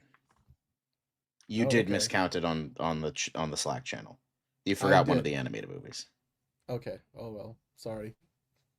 Like as if most people care. No, they don't. But we'll... Like why the fuck this got chosen? I don't like. Oh, it's the IP choice. Pick that one. It's like Danny DeVito. Like fucking really? Like you picked fucking picked Mortal Kombat over the GOAT Danny DeVito. I mean, anyway, I started blasting. People did pick Michael Keaton the previous week, so you got to give him credit there. So because there was no IP choices, Fair. All right. Well, you know what? We made the poll. You guys voted on it. We'll be ranking. Yeah, because you all fucking suck. Fuck you for not picking Danny DeVito. Get out of here. Well, thanks for watching DCU Daily. We'll be back tomorrow with another show. Looking forward to it. Liz is back on Thursday, so keep checking in and yeah, hit the like button on your way out if you haven't already. And of course, stay tuned. I have one of those too, John. Liz sent me one of those. Don't know where I put it. I'll find it later. But anyway. Grace Rocky Thank Safe you, Stars. watcher. Yes, indeed. Amaze. And on that note, we'll see you next time on another episode of DCU Daily. It's another project that's been blessed from the beginning. There's the shot right there. That. Okay, we don't need to see. Right there. Hey, buddy. Eyes up here. Now you want to get nuts? Let's get nuts. Here we go. go. Victory mine. Ask me how am I doing? I'm telling you, really, I'm doing sublime. I never wait in a stewardess line. I just go do it. I'm moving my time. Really had nothing to do with it. How am I moving? I'm moving like you wanna shine. Follow my lead. Don't listen to lies. I had to put me all in the line. That's why I know that victory's mine. Let's get extreme. Jared Leto. Hunka hunka! Kalel, no!